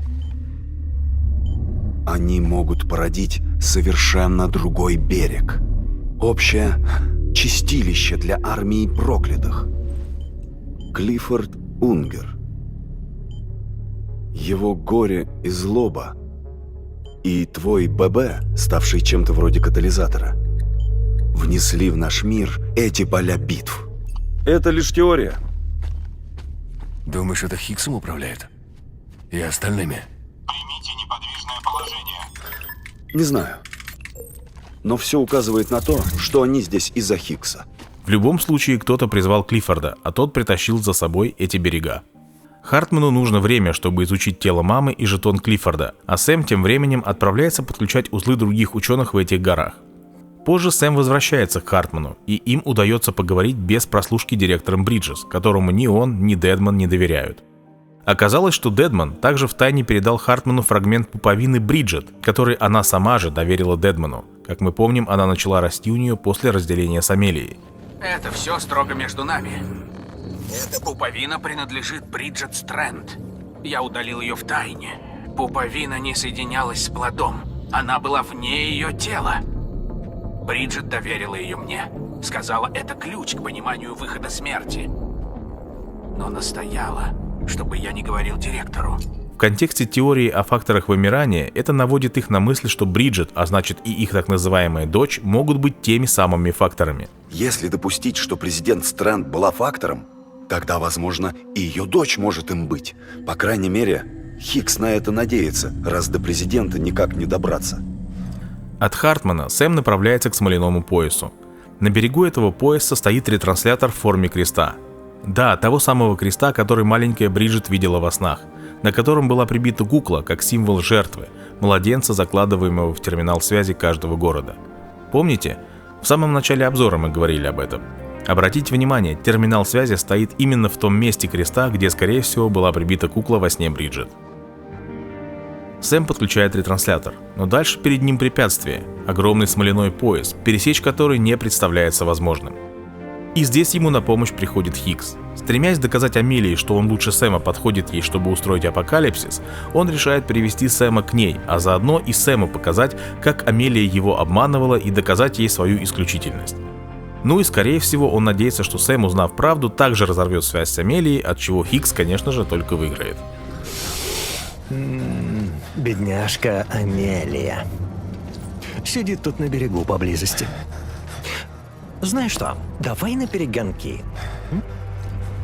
Кто первый, тот и устроит конец света. Оказавшись на другом берегу смоляного пояса, Сэм подключает к сети распределитель, и ему снова является Амелия. Она говорит, что Хикс сказал правду, что она вымирание, и она отчаянно просит его остановить ее. Обещай, что остановишь меня. Не дашь все разрушить. Я буду ждать тебя на берегу. Амелия?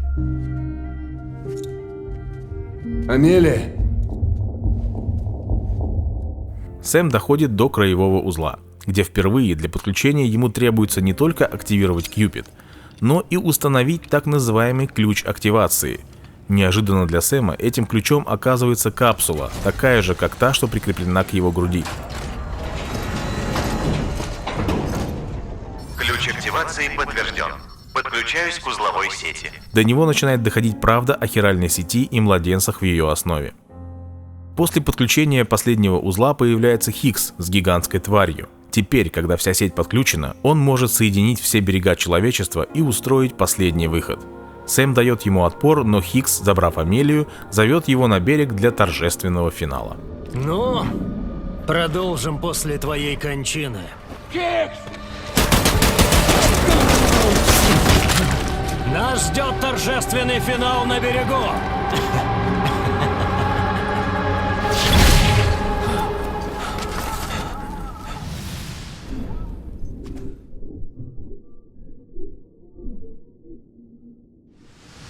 Сэм просит Фреджайл отправить его на берег Амелии. Там же она сможет найти Хикса. Фреджайл не может прыгнуть вместе с Сэмом, но она может перенести его из-за сильной связи с Амелией, а сама уже потом прыгнуть к Сэму. Его браслет, который она дала ему, тоже служит символом связи друг с другом. Сэм оказывается на берегу Амелии, и, судя по всему, это единственное место, где он может умереть по-настоящему. Вот только Амелии Хикс был нужен не для того, чтобы ускорить вымирание, а лишь чтобы ускорить приход Сэма. Ты понимаешь, чего мне стоило сюда добраться? Иначе ты бы сюда не пришел. Тебя не волновали страна и Бриджес. Но мы знали, что тебе действительно дорого. Отлично. Значит, я Марио, а ты моя принцесса. Прости меня, Сэм, но в итоге же все получилось. Важнейшее различие между Сэмом и Хиксом заключалось в том, что Амелии не нужен был преданный фанатик для того, чтобы однозначно покончить с миром. Она ждала Сэма, который мог бы сделать выбор, по сути, решить за нее, как следует поступить. Она видела самые разные варианты развития событий, и, ведомая предназначением с одной стороны, и все еще ощущавшая привязанность к людям с другой, просто не знала, как поступить правильно. Она хотела, чтобы Сэм, невольно ставший частью фактора вымирания, решил бы либо поспособствовать ускорению последнего выхода, так как через завершенную хиральную сеть из всех берегов людей она сможет сформировать общий шов, через который все твари хлынут в мир живых, или же остановить ее, отсрочив неизбежный финал.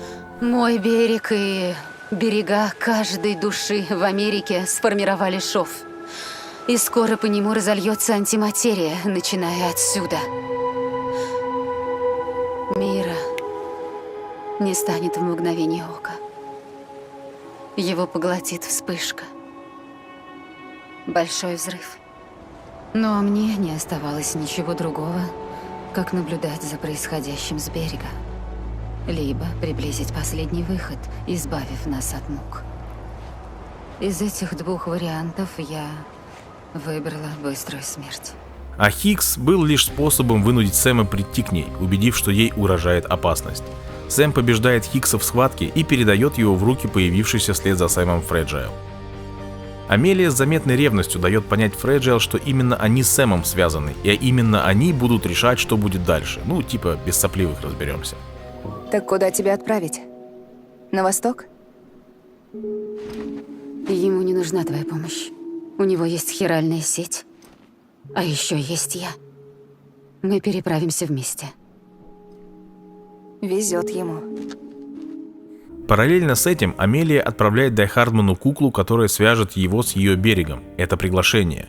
Он подозревает, что это ловушка, но принимает приглашение, чтобы разобраться, что происходит. По его словам, он, будучи полностью преданным Бриджит, всегда ей верил, и в том числе по поводу того, что казалось Амелии. Но после смерти воспользовался доступом директора и узнал, что Бриджит не могла иметь детей. Он отправился на берег в надежде узнать правду. Амелия приводит Сэма на место на берегу, где она, как Бриджит, встречается с Дайхардманом. Тот смог пронести с собой пистолет, из которого был застрелен Клиффорд Унгер и Сэм, так как с этим оружием у них очень сильная эмоциональная связь. Он обвиняет Бриджит во лжи. Помните? Тот же пистолет. И теперь он послужит благому делу. Вы должны были воссоединить мир, а не раздолбать его. Для нас искупления не будет.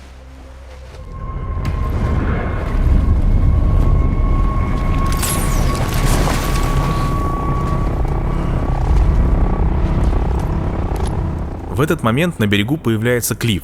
Он узнает Джона, но, судя по всему, ему давно уже нет до него никакого дела. Он одержим одной мыслью – вернуть ребенка. Верни мне ББ. Ты ищешь не в том месте. Бриджит указывает ему на Сэма, и здесь все еще сохраняется интрига, о ком идет речь. Ведь Сэм стоит с капсулой ББ, которую ему принесла Фреджайл. Амелия выталкивает Сэма с берега, возвращая его в наш мир, в комнате отдыха к востоку от Смоляного узла. Спасайся!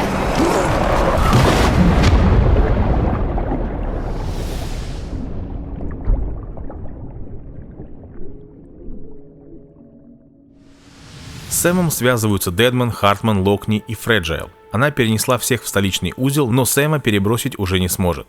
После окончательного объединения сети все берега спутались, и перемещать людей через них стало опасно. Сэм должен самостоятельно вернуться в столичный узел, откуда Фреджайл может помочь ему перебраться на берег Амелии и остановить катастрофу. По пути на восток Дедман рассказывает Сэму, что изучил старые данные и узнал, что в прошлом Клифф добровольно передал ребенка для исследований в Бриджес, но был обманут и безуспешно пытался его забрать. Сэм опять попадает в бурю. Он оказывается на берегу Вьетнамской войны.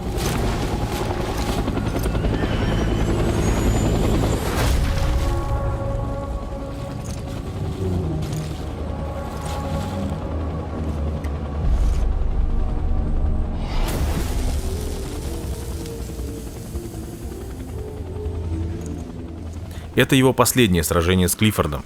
Сэм побеждает, а поверженный Унгер протягивает руки к ББ. Отдай моего ребенка. Ты Клиффорд Унгер? Сам Сэм, вспоминая, что рассказал Дедман, уже не видит в Унгере безусловного врага.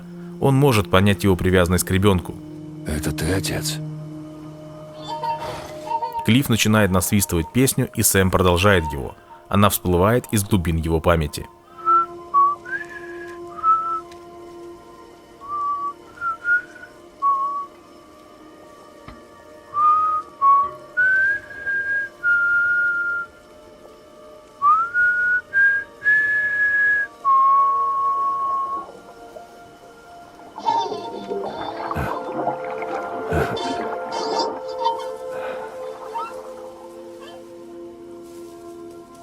Мне сказали, тебя зовут Сэм Портер.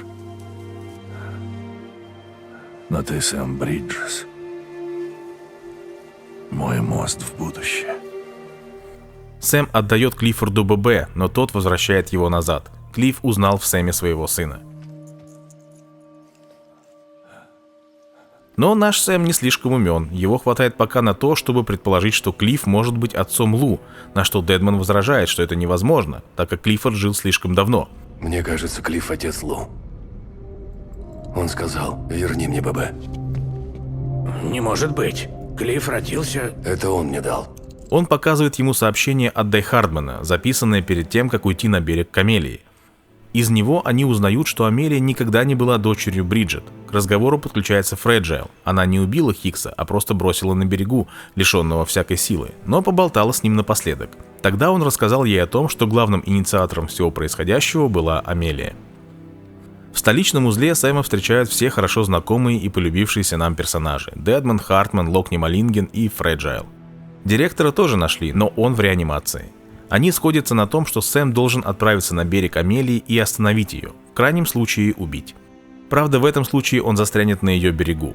Сэм забирает с собой пистолет, который сыграл большую роль во всех событиях, и благодаря этой связи может быть пронесен с собой. Поговорю с ней. Может, передумает. Хотя с учетом текущих реалий мы просто отсрочим неизбежное. Но если это даст нам шанс создать что-то получше, обрести надежду, хотя бы ненадолго. Ну, я знаю одну женщину, которая таким шансом воспользовалась. Ничто не вечно.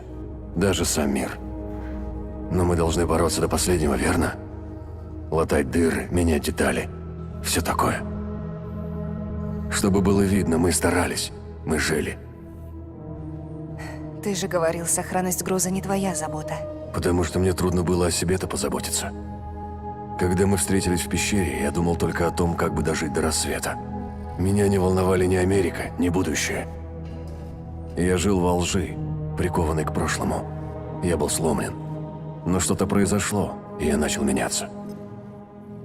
Познакомился с людьми, которые показали мне, что все не так плохо. Которые верили в завтрашний день и в меня. В которых, вопреки всему, не угас огонек надежды. Я должен постараться. Ради них. Но что, если ты не сможешь вернуться? Один хрен где подыхать, верно?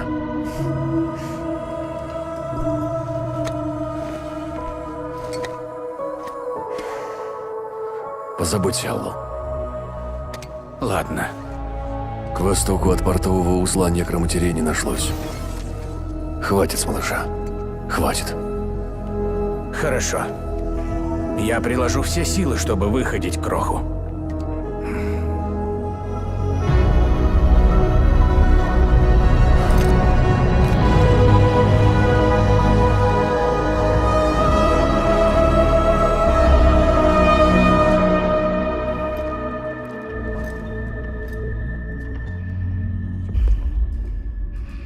Ладно, соберись. Помоги мне ее найти. Тянись к ней, Сэм. Тянись.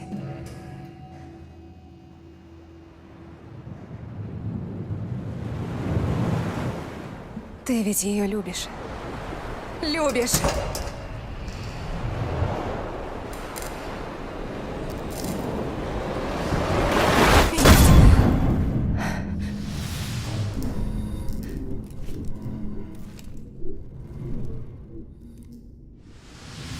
Сэм оказывается на берегу Амелии. Она открывает ему правду о том, что она фактор вымирания, что он был ее надеждой остановить происходящее.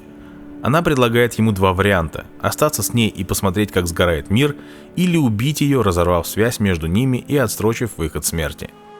Итак, вот твой первый вариант. Остаться здесь со мной и просто смотреть, как все кончится. Как сгорает мир? Вместе со мной. Пока не угаснет последняя искра. Все равно этому миру недолго осталось. Но есть и другой вариант.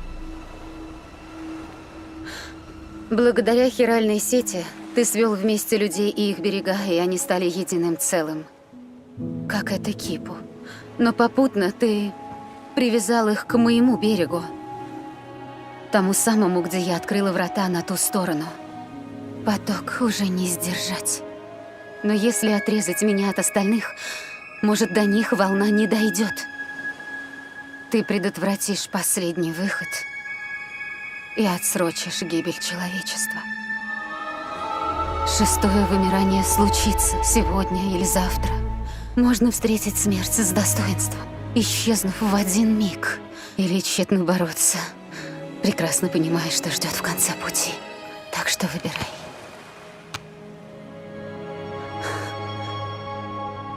Сэм выбирает третий вариант. Амелия боится одиночества на берегу, и Сэм обещает остаться с ней столько, сколько потребуется, чтобы не пришлось в одиночестве ждать вымирания.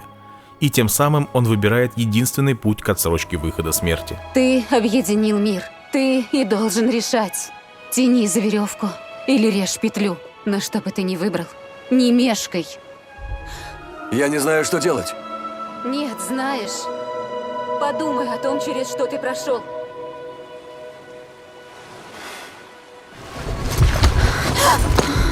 Я рядом с тобой. Всегда. Как ты была со мной. Наши кошмары, твои грезы. Ты нашел общее звено. Нить, что связывает их воедино. И ты избрал единственный возможный путь. Просто жить день за днем. Спасибо, Сэм.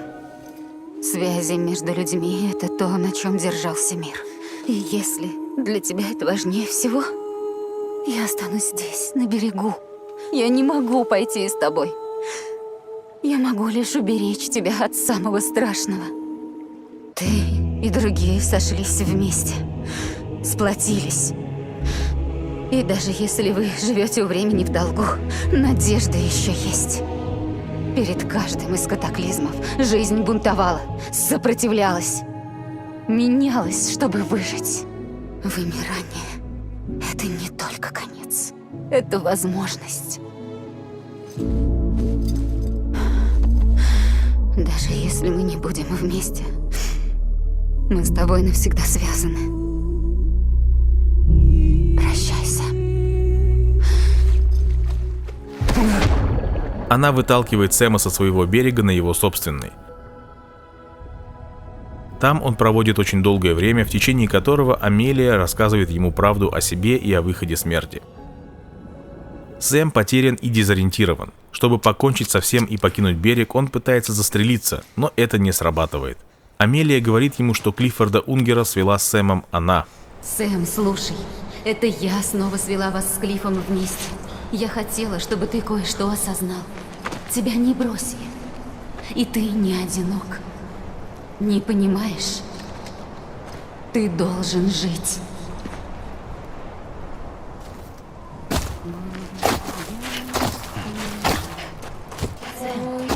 Сэм! Сэм?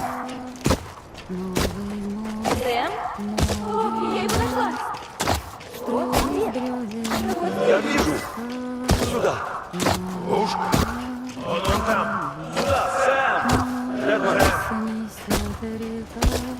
Сэм, мы идем. Рэчел, готова? Готова. Сэм! Вижу. Сэм! Доставь меня к Сэму.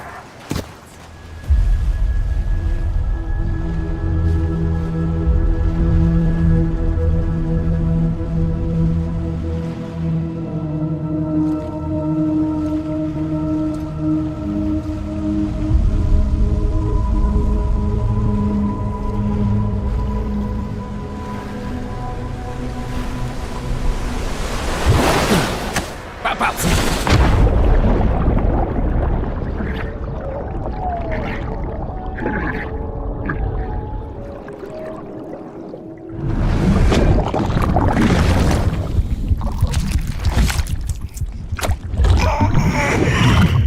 В нашем мире на пост президента заступает Дай Хардман.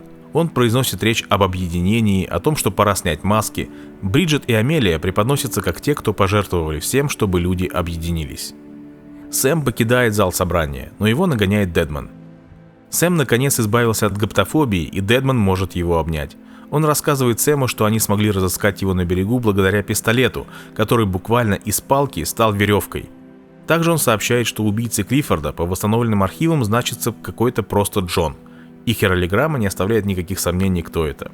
А матерью его ребенка некая Лиза Бриджес, что до игрока уже должно окончательно донести мысль о том, кем является Сэм. Напоследок Сэма догоняет еще и Дай Хардман. Он просит прощения у Сэма за свои деяния, объясняя свое поведение тем, что он в равной степени был предан и Унгеру, и Бриджит. Но события на берегу он трактует по-своему. То, что Клиффорд не убил его там, он расценил как признание своих заслуг, но Сэм обрывает его. Может, это вместо искупления. Может, он вернул меня, чтобы я кое-что сделал. В последний раз. Чтобы я остался Дай Хардманом. Нет. Не хотел. Кому нужен президент, считающий себя бессмертным? Если не боишься смерти, как можно ценить жизнь? А жизнь сейчас держится на волоске. На выходе из столичного узла Сэм опять встречается с Дедманом. Тот передает ему Лу вместе с приказом его утилизировать, так как тот выработал свой ресурс. Но Дедман размыкает его наручники, прозрачно намекая, что Сэм может просто исчезнуть. Я отключил твои браслеты. В данный момент ничто не мешает тебе их снять. Если это сделать, UCA никаким образом не сможет тебя обнаружить. Ты станешь невидимым.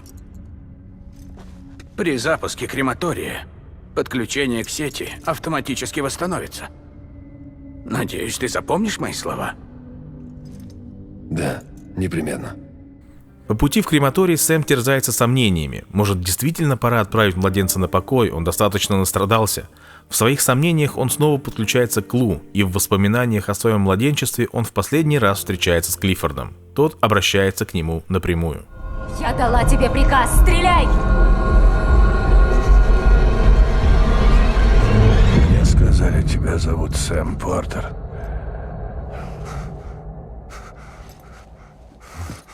Но ты Сэм Бриджес, мой сын, мой мост в будущее. Давай, Сэм, вставай.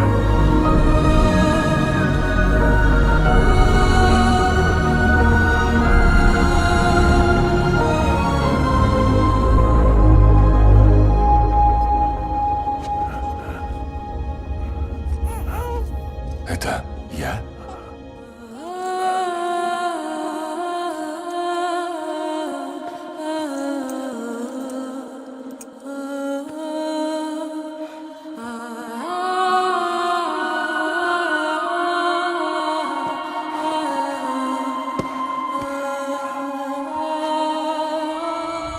И в этот момент Сэм становится тождественен своему отцу. Все сомнения по поводу Лу – чушь. Он ощущает себя отцом этого ребенка, он хочет им быть.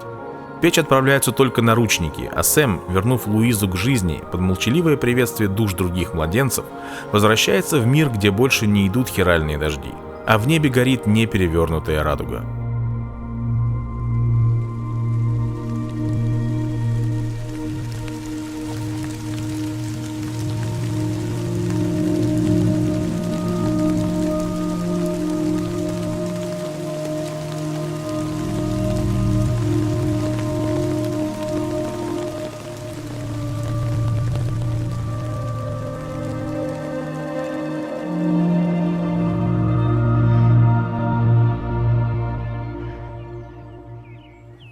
Тут и сказочки конец. Кто дослушал, уже большой молодец. А теперь давайте окончательно разберемся, что же нам в этой игре вообще показали.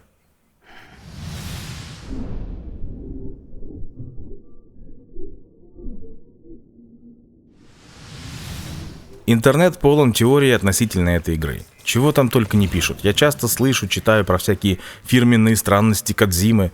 Но, как по мне, главной даже не странностью, а неожиданностью в этой игре стала ее буквальность.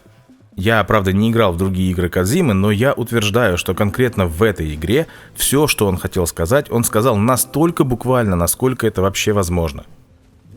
Эта буквальность подтверждается во всем, начиная даже с имен собственных. Нет, имена собственные вроде «Мертвый человек», «Дедман», «Неубиваемый человек», «Дай Хардман», «Мосты», «Бриджес», «Хрупкая», «Фрэджайл», «Сердечный человек», «Хартман». Все они не странности Кодзимы, а часть буквальности всего, что происходит в игре. Прямое указание на эту буквальность, если хотите. Эти имена как бы говорят игроку: пожалуйста, обратите внимание, все главное разложено на поверхности. В этом ключе, кстати, интересно название Stranding и фамилия Бриджет Стрэнд. В английском языке одно из значений слова «стрэнд» — это «берег». Это слово также обозначает «нить» или «прядь», и в контексте игры это слово выбрано совершенно не случайно. Оно означает все это вместе. Глагол «to be stranded» буквально «застрять», оказаться выброшенным куда-то, оставленным. А отглагольное существительное stranding, стоящее в названии игры, означает «посадка на мель». В биологии, кстати, это слово используется при описании китов, выбросившихся на берег. То есть Death Stranding — это не просто какой-то выход смерти, а именно то, что смерть прибила к берегу. Она оказалась выброшенной из своей естественной среды и застряла на берегу, не имея возможности вернуться туда, где ей место. При этом, конечно, в игре далеко не везде слова подобраны идеально. Нелинейный таймлайн иногда мешает зацепиться за те или иные моменты. Сложность предыстории, ее неравномерность подачи, а также ошибочные теории персонажей еще больше затрудняют восприятие.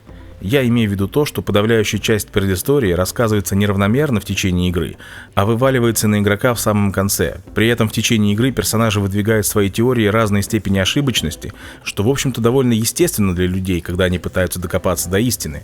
Но на деле все это еще сильнее затрудняет понимание того, что же на самом деле происходит.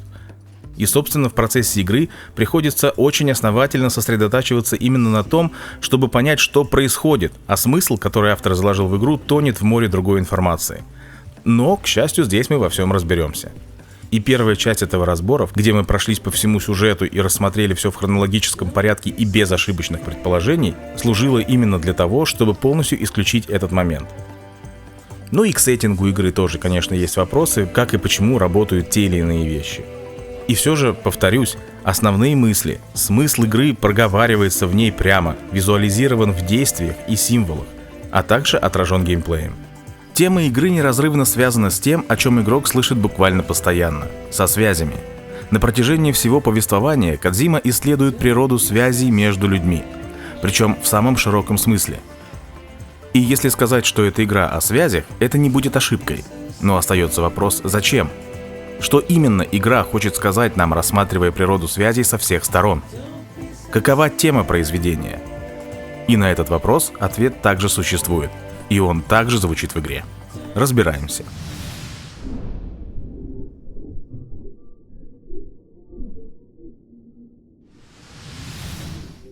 Наверное, первым и главным символом связи, который обращает на себя внимание, являются наручники-терминалы. Они связывают Сэма с штабом Бриджес, позволяют использовать их сеть, пользоваться навигацией, метеоданными, общаться с другими сотрудниками, но выполнены они буквально в виде оков. В книге Дедман так размышляет об этих браслетах. Абсолютной свободы и идеального общества быть не может, пока люди остаются людьми. Мы вынуждены жить, на что-то закрывая глаза, а что-то принося в жертву. Поэтому логично, что этот браслет стал символом Бриджес. Тот, кто его придумал, гений. Браслет одновременно и кандалы, и средство связи. В Бриджес не стеснялись этого противоречия. Любые связи, привязанности, они всегда двойственны. С одной стороны, они как бы дают нам преимущество, поддержку, удовлетворение, принадлежность к чему-то большему. С другой стороны, это всегда ограничение, ответственность, зависимость, обязанности. Связав себя с кем-то или с чем-то, человек получает и бонусы, иначе зачем ему вообще нужны эти связи, и неизбежно становится буквально скованным, связанным необходимостью также что-то отдавать, чем-то жертвовать ради того, чтобы связь сохранялась. Эта тема проходит через всю игру красной линией, и выражена она, собственно, устройством, которое Сэм носит на руке с самого начала и до конца игры. Человек всю жизнь живет в паутине связей. Да, и к паутине мы еще тоже вернемся. С родственниками, с друзьями, коллегами, домашними животными, государством и даже вещами, воспоминаниями, привычками и так далее. Эти связи ежедневно помогают нам жить, в общем-то, легче и с большим удовольствием, чем в полной изоляции. Но они же и сковывают нас. Нельзя просто взять и не выполнить свои обязательства. Нельзя забить, нельзя свалить, нельзя каждый раз делать то, что хочется только тебе. Причем нельзя не потому, что, например, запрещено физическими законами, как, скажем, человеку дышать под водой. Нельзя, потому что это нарушит или вовсе разрушит связь вместе со всей ее ценностью. В рамках игры наручники-терминалы буквально символизируют навязанные связи, которые не так-то просто разрушить, а именно в сюжете игры связь с государством. Оно защищает, создает условия, дает инфраструктуру, информирует, но при этом требует выполнения обязательств, от которых ты не можешь просто так избавиться. Это не хорошо и не плохо, это природа такой связи. Сэм не выбирает ее, но тем не менее, даже в рамках этой связи он сохраняет часть свободы воли.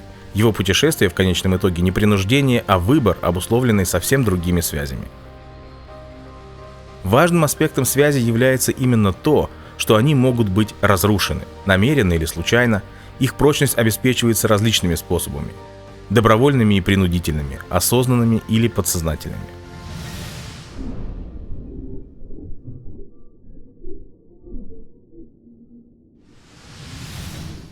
Мост — это символ рукотворной, осознанной связи. Тех связей, которые люди строят самостоятельно. Причем, в отличие от наручников, где связь носит, скажем так, подчинительный характер, мост — это равноправная и равновесная связь. Ее преимущества и недостатки одинаковы для обоих связанных сторон. Это дружеские связи, связи между коллегами, торговые отношения.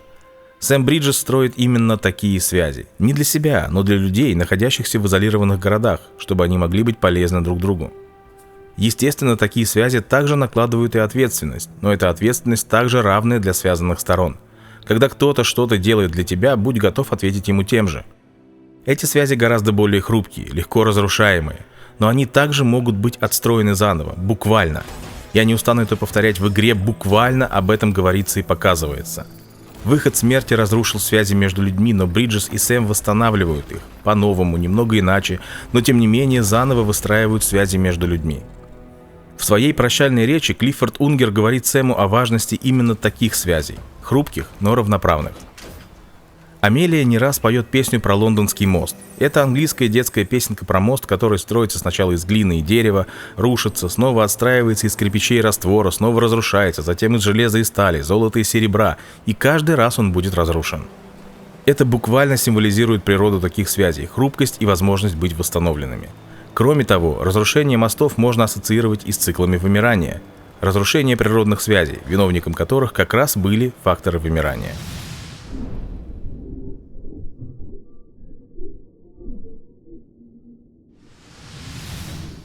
Пуповины — это неосознанные связи, возникшие помимо нашей воли. Родственные связи, привязанности, желания, воспоминания. Пуповина — это первая связь ребенка с матерью. И чтобы ребенок мог продолжить жить, идти вперед, пуповина должна быть разрезана. Кодзима видит такие связи, как связи с прошлым, в самом широком смысле. И здесь я хочу уточнить, чтобы быть правильно понятым. Все перечисленные символы имеют двойственное назначение. В первую очередь, они символизируют именно группы связей. Наручники, как императивная связь с системой, властью, мосты, как осознанная и равноправная связь, и пуповины, как неосознанная связь, возникшая без участия и желания субъекта. Но эти же символы, с другой стороны, отражают определенные особенности вообще всех связей как таковых. Наручники символизируют ограничения, обязанности и постоянство связи. Мосты — то, что связи могут и создаваться, и разрушаться, что они соединяют два участка в своего рода единое пространство, единую сущность. А пуповины в этом смысле символизируют то, что все связи так или иначе имеют временный характер и устаревают.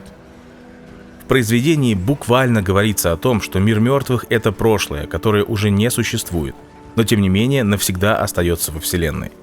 Пуповины представляют собой связи с этим прошлым, и все пуповины рано или поздно должны быть обрезаны.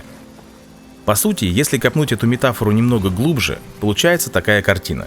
Все мы невольно, неосознанно связаны со своим прошлым. Эта связь, как и связь с матерью в утробе, какое-то время питает нас, определяет, помогает подготовиться к преодолению первого порога, выхода в самостоятельную жизнь, отделения от прошлого, чтобы строить свое будущее. И если такие связи вовремя не отсекать, не отпускать прошлое, это прошлое может начать уничтожать себя, что, собственно, и происходит в игре. Твари — это символы прошлого, которые не может отпустить будущее, цепляющиеся за мир, которому они больше не принадлежат. И это вызывает катастрофу. Здесь может показаться, что я притягиваю за уши. Но давайте послушаем самих персонажей игры. Дождь ускоряет время для всего, чего касается. Но он не все может смыть. Прошлое не отпускает. Странное слово «прошлое». Казалось бы, оно уже позади. Но иногда оно давит на тебя словно груз. Или удерживает на месте, как якорь. Я тебе говорила, Сэм. Прошлое не отпускает. Я жил во лжи, прикованный к прошлому. Я был сломлен. Но что-то произошло, и я начал меняться. Привычки держат нас. Но я верю, дорогие сограждане, что у нас хватит сил и мужества, чтобы отринуть прошлое и обратить взор в будущее. Выход смерти — часть этого прошлого. Мрачная тень. Напоминание о том, что могло с нами быть. Еще одним таким символом влияния прошлого на будущее можно считать хиральный дождь. В игре это аномалии с той стороны, ускоряющие старение всего, что под них попадает. Они буквально символизируют разрушительное влияние прошлого на настоящее. Самым ярким и явным символом того, что такие устаревшие связи должны быть разорваны, чтобы человек мог жить дальше, становится монолог мамы, когда она решается порвать связь со своим мертвым ребенком. Буквально отпустить прошлое, которое приковало ее к месту, образно говоря, вне времени и пространства по отношению ко всему остальному миру. Иногда надо рвать старые связи, иначе не завести новые. Прошу, Сэм. Режь. В финале игры, когда Дай Хардман произносит речь о том, что он верит, что им хватит сил и мужества отринуть прошлое и обратить взор в будущее, символом этой надежды служит как раз мир без тварей, общество, которое смогло отпустить свое прошлое и двинуться дальше в будущее.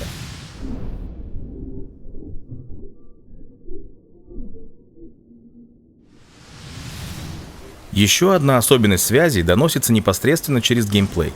Я уверен, что Кодзима сознательно сделал такой уникальный мультиплеер, когда игроки чувствуют друг друга, не имея возможности прямо взаимодействовать. Смотрите, игра вполне могла быть сделана вообще без мультиплеера. Все дополнительные постройки вполне могли генерироваться игровым процессом. В игре и так есть объекты, созданные NPC. Но разработчики сознательно сделали именно такой вариант мультиплеера. Несмотря на то, что игрок никогда не встречает других игроков, своими действиями все игроки помогают друг другу. Эти незримые, но отчетливо ощущаемые связи между игроками позволяют буквально почувствовать их на своей шкуре. В игре нередко бывают случаи, когда ты оказываешься, если не в безвыходной, то в очень сложной ситуации, и вдруг где-то посреди неизвестности тебе попадается постройка другого игрока, которая буквально спасает ситуацию. И ты чувствуешь благодарность, ты чувствуешь эту связь. Можно доставлять чужие грузы, и другие игроки доставят твои. Можно строить дороги, которыми будут пользоваться другие. Можно воспользоваться кем-то построенной комнатой отдыха или зарядной станцией. Это, пожалуй, самая неявная иллюстрация связей, но самая сильная в игре. Она позволяет игроку по полной программе прочувствовать, насколько проще живется в мире, где ты не один, где ты можешь рассчитывать на помощь других. Игра здесь как бы напоминает, даже самые незаметные или тяжелые связи – это шанс выжить в одиночестве. Поэтически говоря, мы строим мосты, чтобы не оказаться выброшенными на берег одиночества.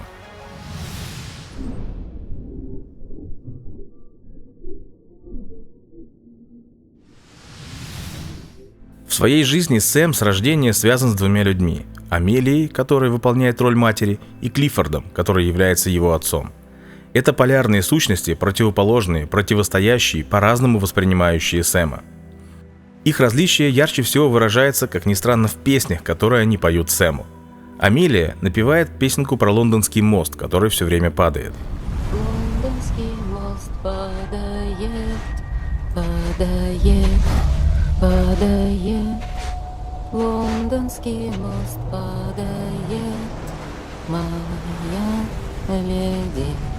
В данном контексте это символы грядущих разрушений. Да, за разрушением следует возрождение, затем опять разрушение и так далее, но для мира, в котором рожден Сэм, она несет гибель. Клиффорд Унгер же поет другую песню. Это колыбельная о любви и заботе, о том, что он всегда, сколько сможет, будет рядом с ним.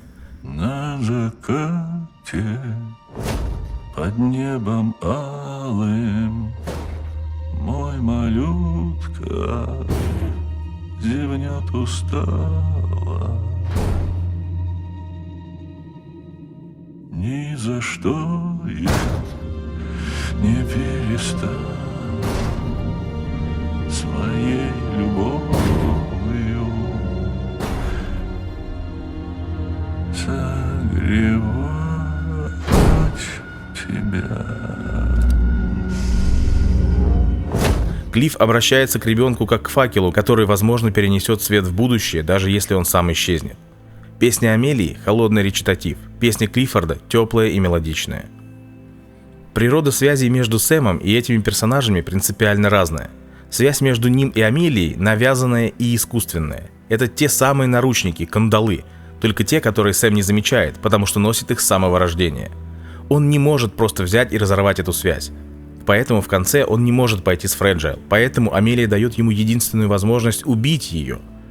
В итоге, когда она его отпускает, это она разрывает связь. Она снимает кандалы, которые надела на него, сделав возвращенцем и частью фактора вымирания. Подобно тому, как Дедман, надевший наручники на Сэма в конце, освобождает его, Амелия выталкивает Сэма на его берег, освобождая от необходимости впредь быть связанным с вымиранием. Связь с Клиффордом же подобна пуповине, она естественная. Это прошлое Сэма, с которым он должен встретиться, а затем отпустить. В этой связи нет принуждения, это нити, которые помогают Сэму и его отцу разыскать друг друга. И когда в конце Клиффорд возвращает Лу Сэму, он по сути передает ему эстафету в будущее. Именно это событие несет освобождение, и, как пишет Кэмпбелл в своем «Тысячеликом герое», здесь Сэм, пройдя через конфликт с отцом, уподобляется ему, становится ему равным. Клиффорд нашел своего сына и может уйти в прошлое, а Сэму теперь самому придется стать отцом и идти в будущее. И по всем законам жанра именно здесь Сэм, совершив переход в новое качество, избавляется от своей гаптофобии, как символа его привязанности к трагедии своего же прошлого. Отсюда он может идти дальше. Именно обретя это состояние, то самое сокровище, за которым отправляется в путешествие каждый герой мифа, он может отправиться на берег Амелии и закончить свое путешествие.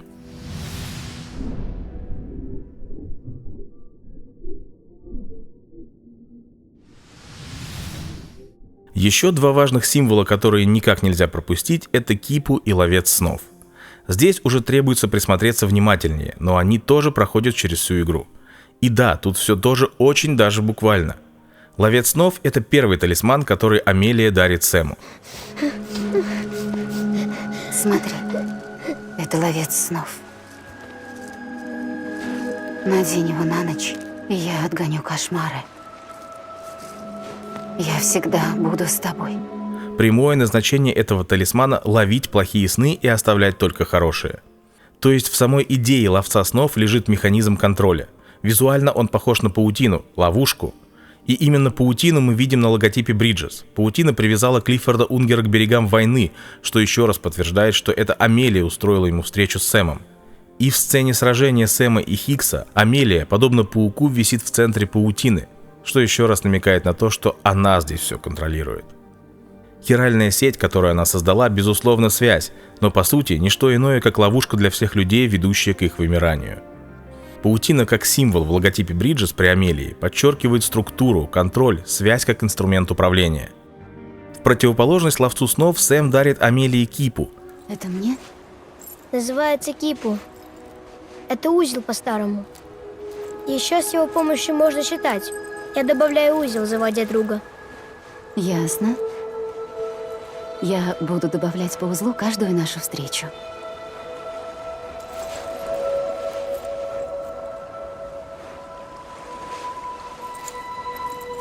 Это очень важный предмет, раз ты смог принести его. Особенный. Да, я сделал его для тебя. Это совершенно другой по смыслу амулет. Кипу исторически является способом записи информации у инков. Это узелки, завязанные вручную на память о событиях, в игре о каждой встрече Сэма с Амелией. В отличие от паутины, которая строится от центра, оплетая все вокруг, кипу не имеет центра. Она символизирует рукотворную, децентрализованную связь, память о прошлом. Важнейшее отличие кипу от паутины заключено в том, что паутина — это статичная, четкая, почти механическая структура, в центре которой сидит паук, к которому как бы стекается вся информация с каждого участка паутины. Паутину нельзя разобрать, переплести, можно только уничтожить и создать новую. Кипу же, напротив, отражает множественность и гибкость. Здесь нет никакого паука. Ниточки с узлами привязываются вдоль основной связующей нити в произвольном, живом порядке, а отдельные узелки можно развязать и завязать заново. Узелки в кипу предназначены не для того, чтобы ловить, а чтобы удержать связь. Благодаря хиральной сети ты свел вместе людей и их берега, и они стали единым целым. Как это кипу.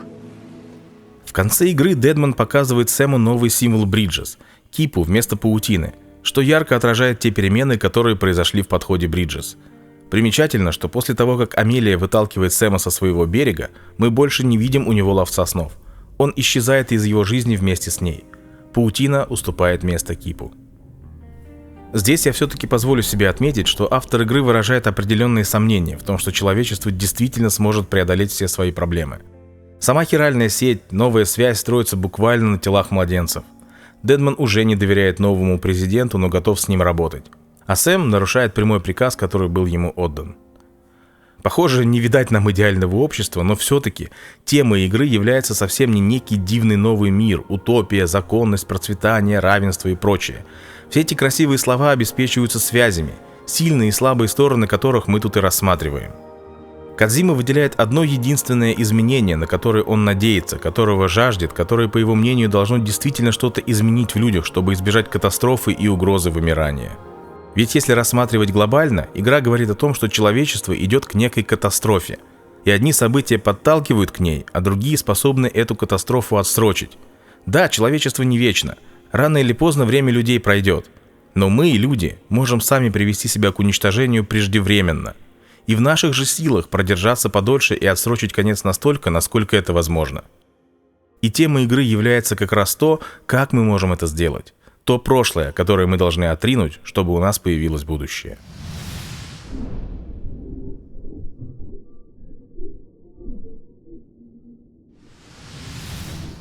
Александр Митта в своей книге «Кино между раем и адом» пишет: «Тема является особой частью структуры, помогающей максимально углубить развитие главных идей фильма. Тема — это экстракт всего самого важного, о чем мы рассказываем в фильме. Тема — это история фильма в общечеловеческом аспекте, она как бы приподнята над сюжетом. Тема — это то, зачем, почему и для кого вы делаете ваш фильм.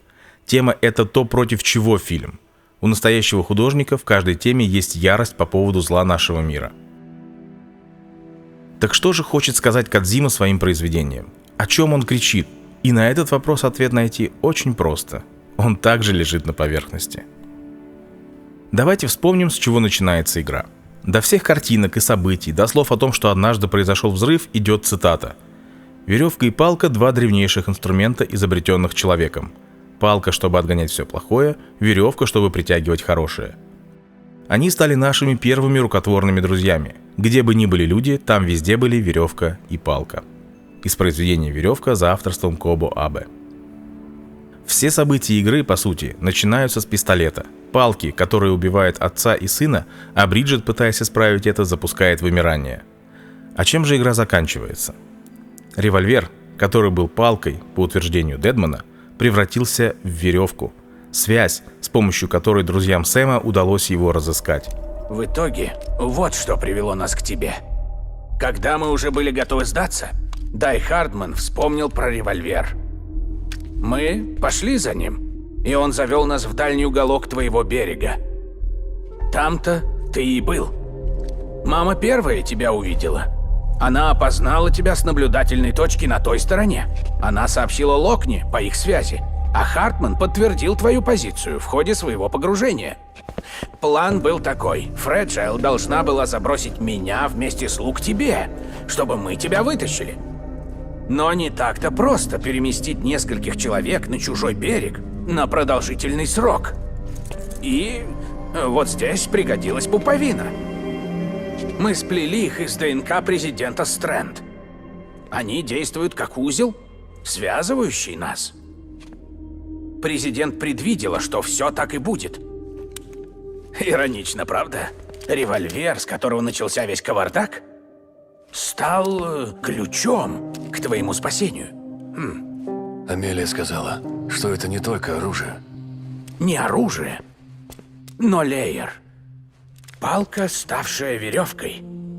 Что ж, можно и так выразиться. И финальную точку ставят последние слова Клиффорда Унгера, которые он говорит Сэму. «Мой сын, мой мост в будущее.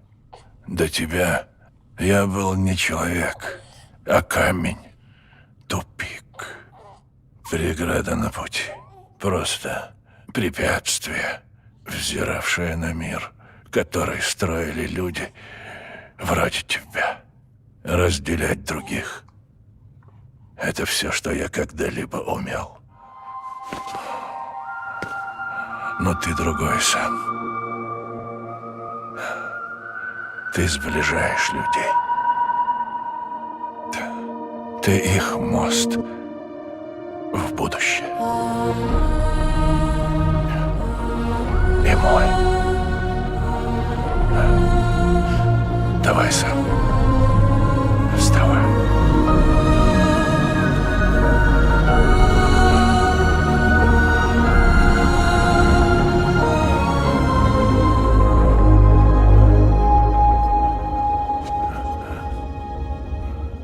Это не просто финал истории, это открытый манифест.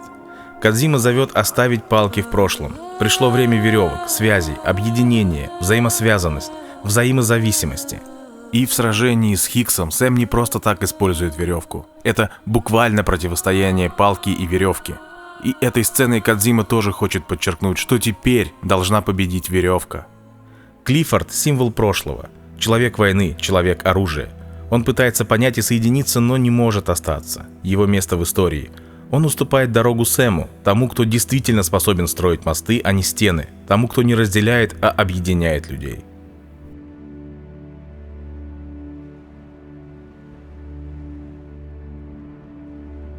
Вот такая игра и вот такие смыслы я в ней увидел. И, наверное, здесь вполне уместно процитировать старую истину. Все гениальное просто. Хоть эта игра и выглядит очень сложной, ее идея проста и лежит на самой поверхности. Что, конечно же, не означает, что она примитивна. Наоборот, это очень глубокое погружение в размышления автора и очень увлекательное путешествие, которое захватывает тебя и не отпускает еще долгое время после окончания. И здесь я позволю себе откланяться. Обзор вышел невероятно большим, но, надеюсь, оно того стоило. Конечно, есть еще много тем, которые можно было бы обсудить в рамках этой игры, но, как мне кажется, самое важное и основное мы здесь рассмотрели. Спасибо, что досмотрели до конца.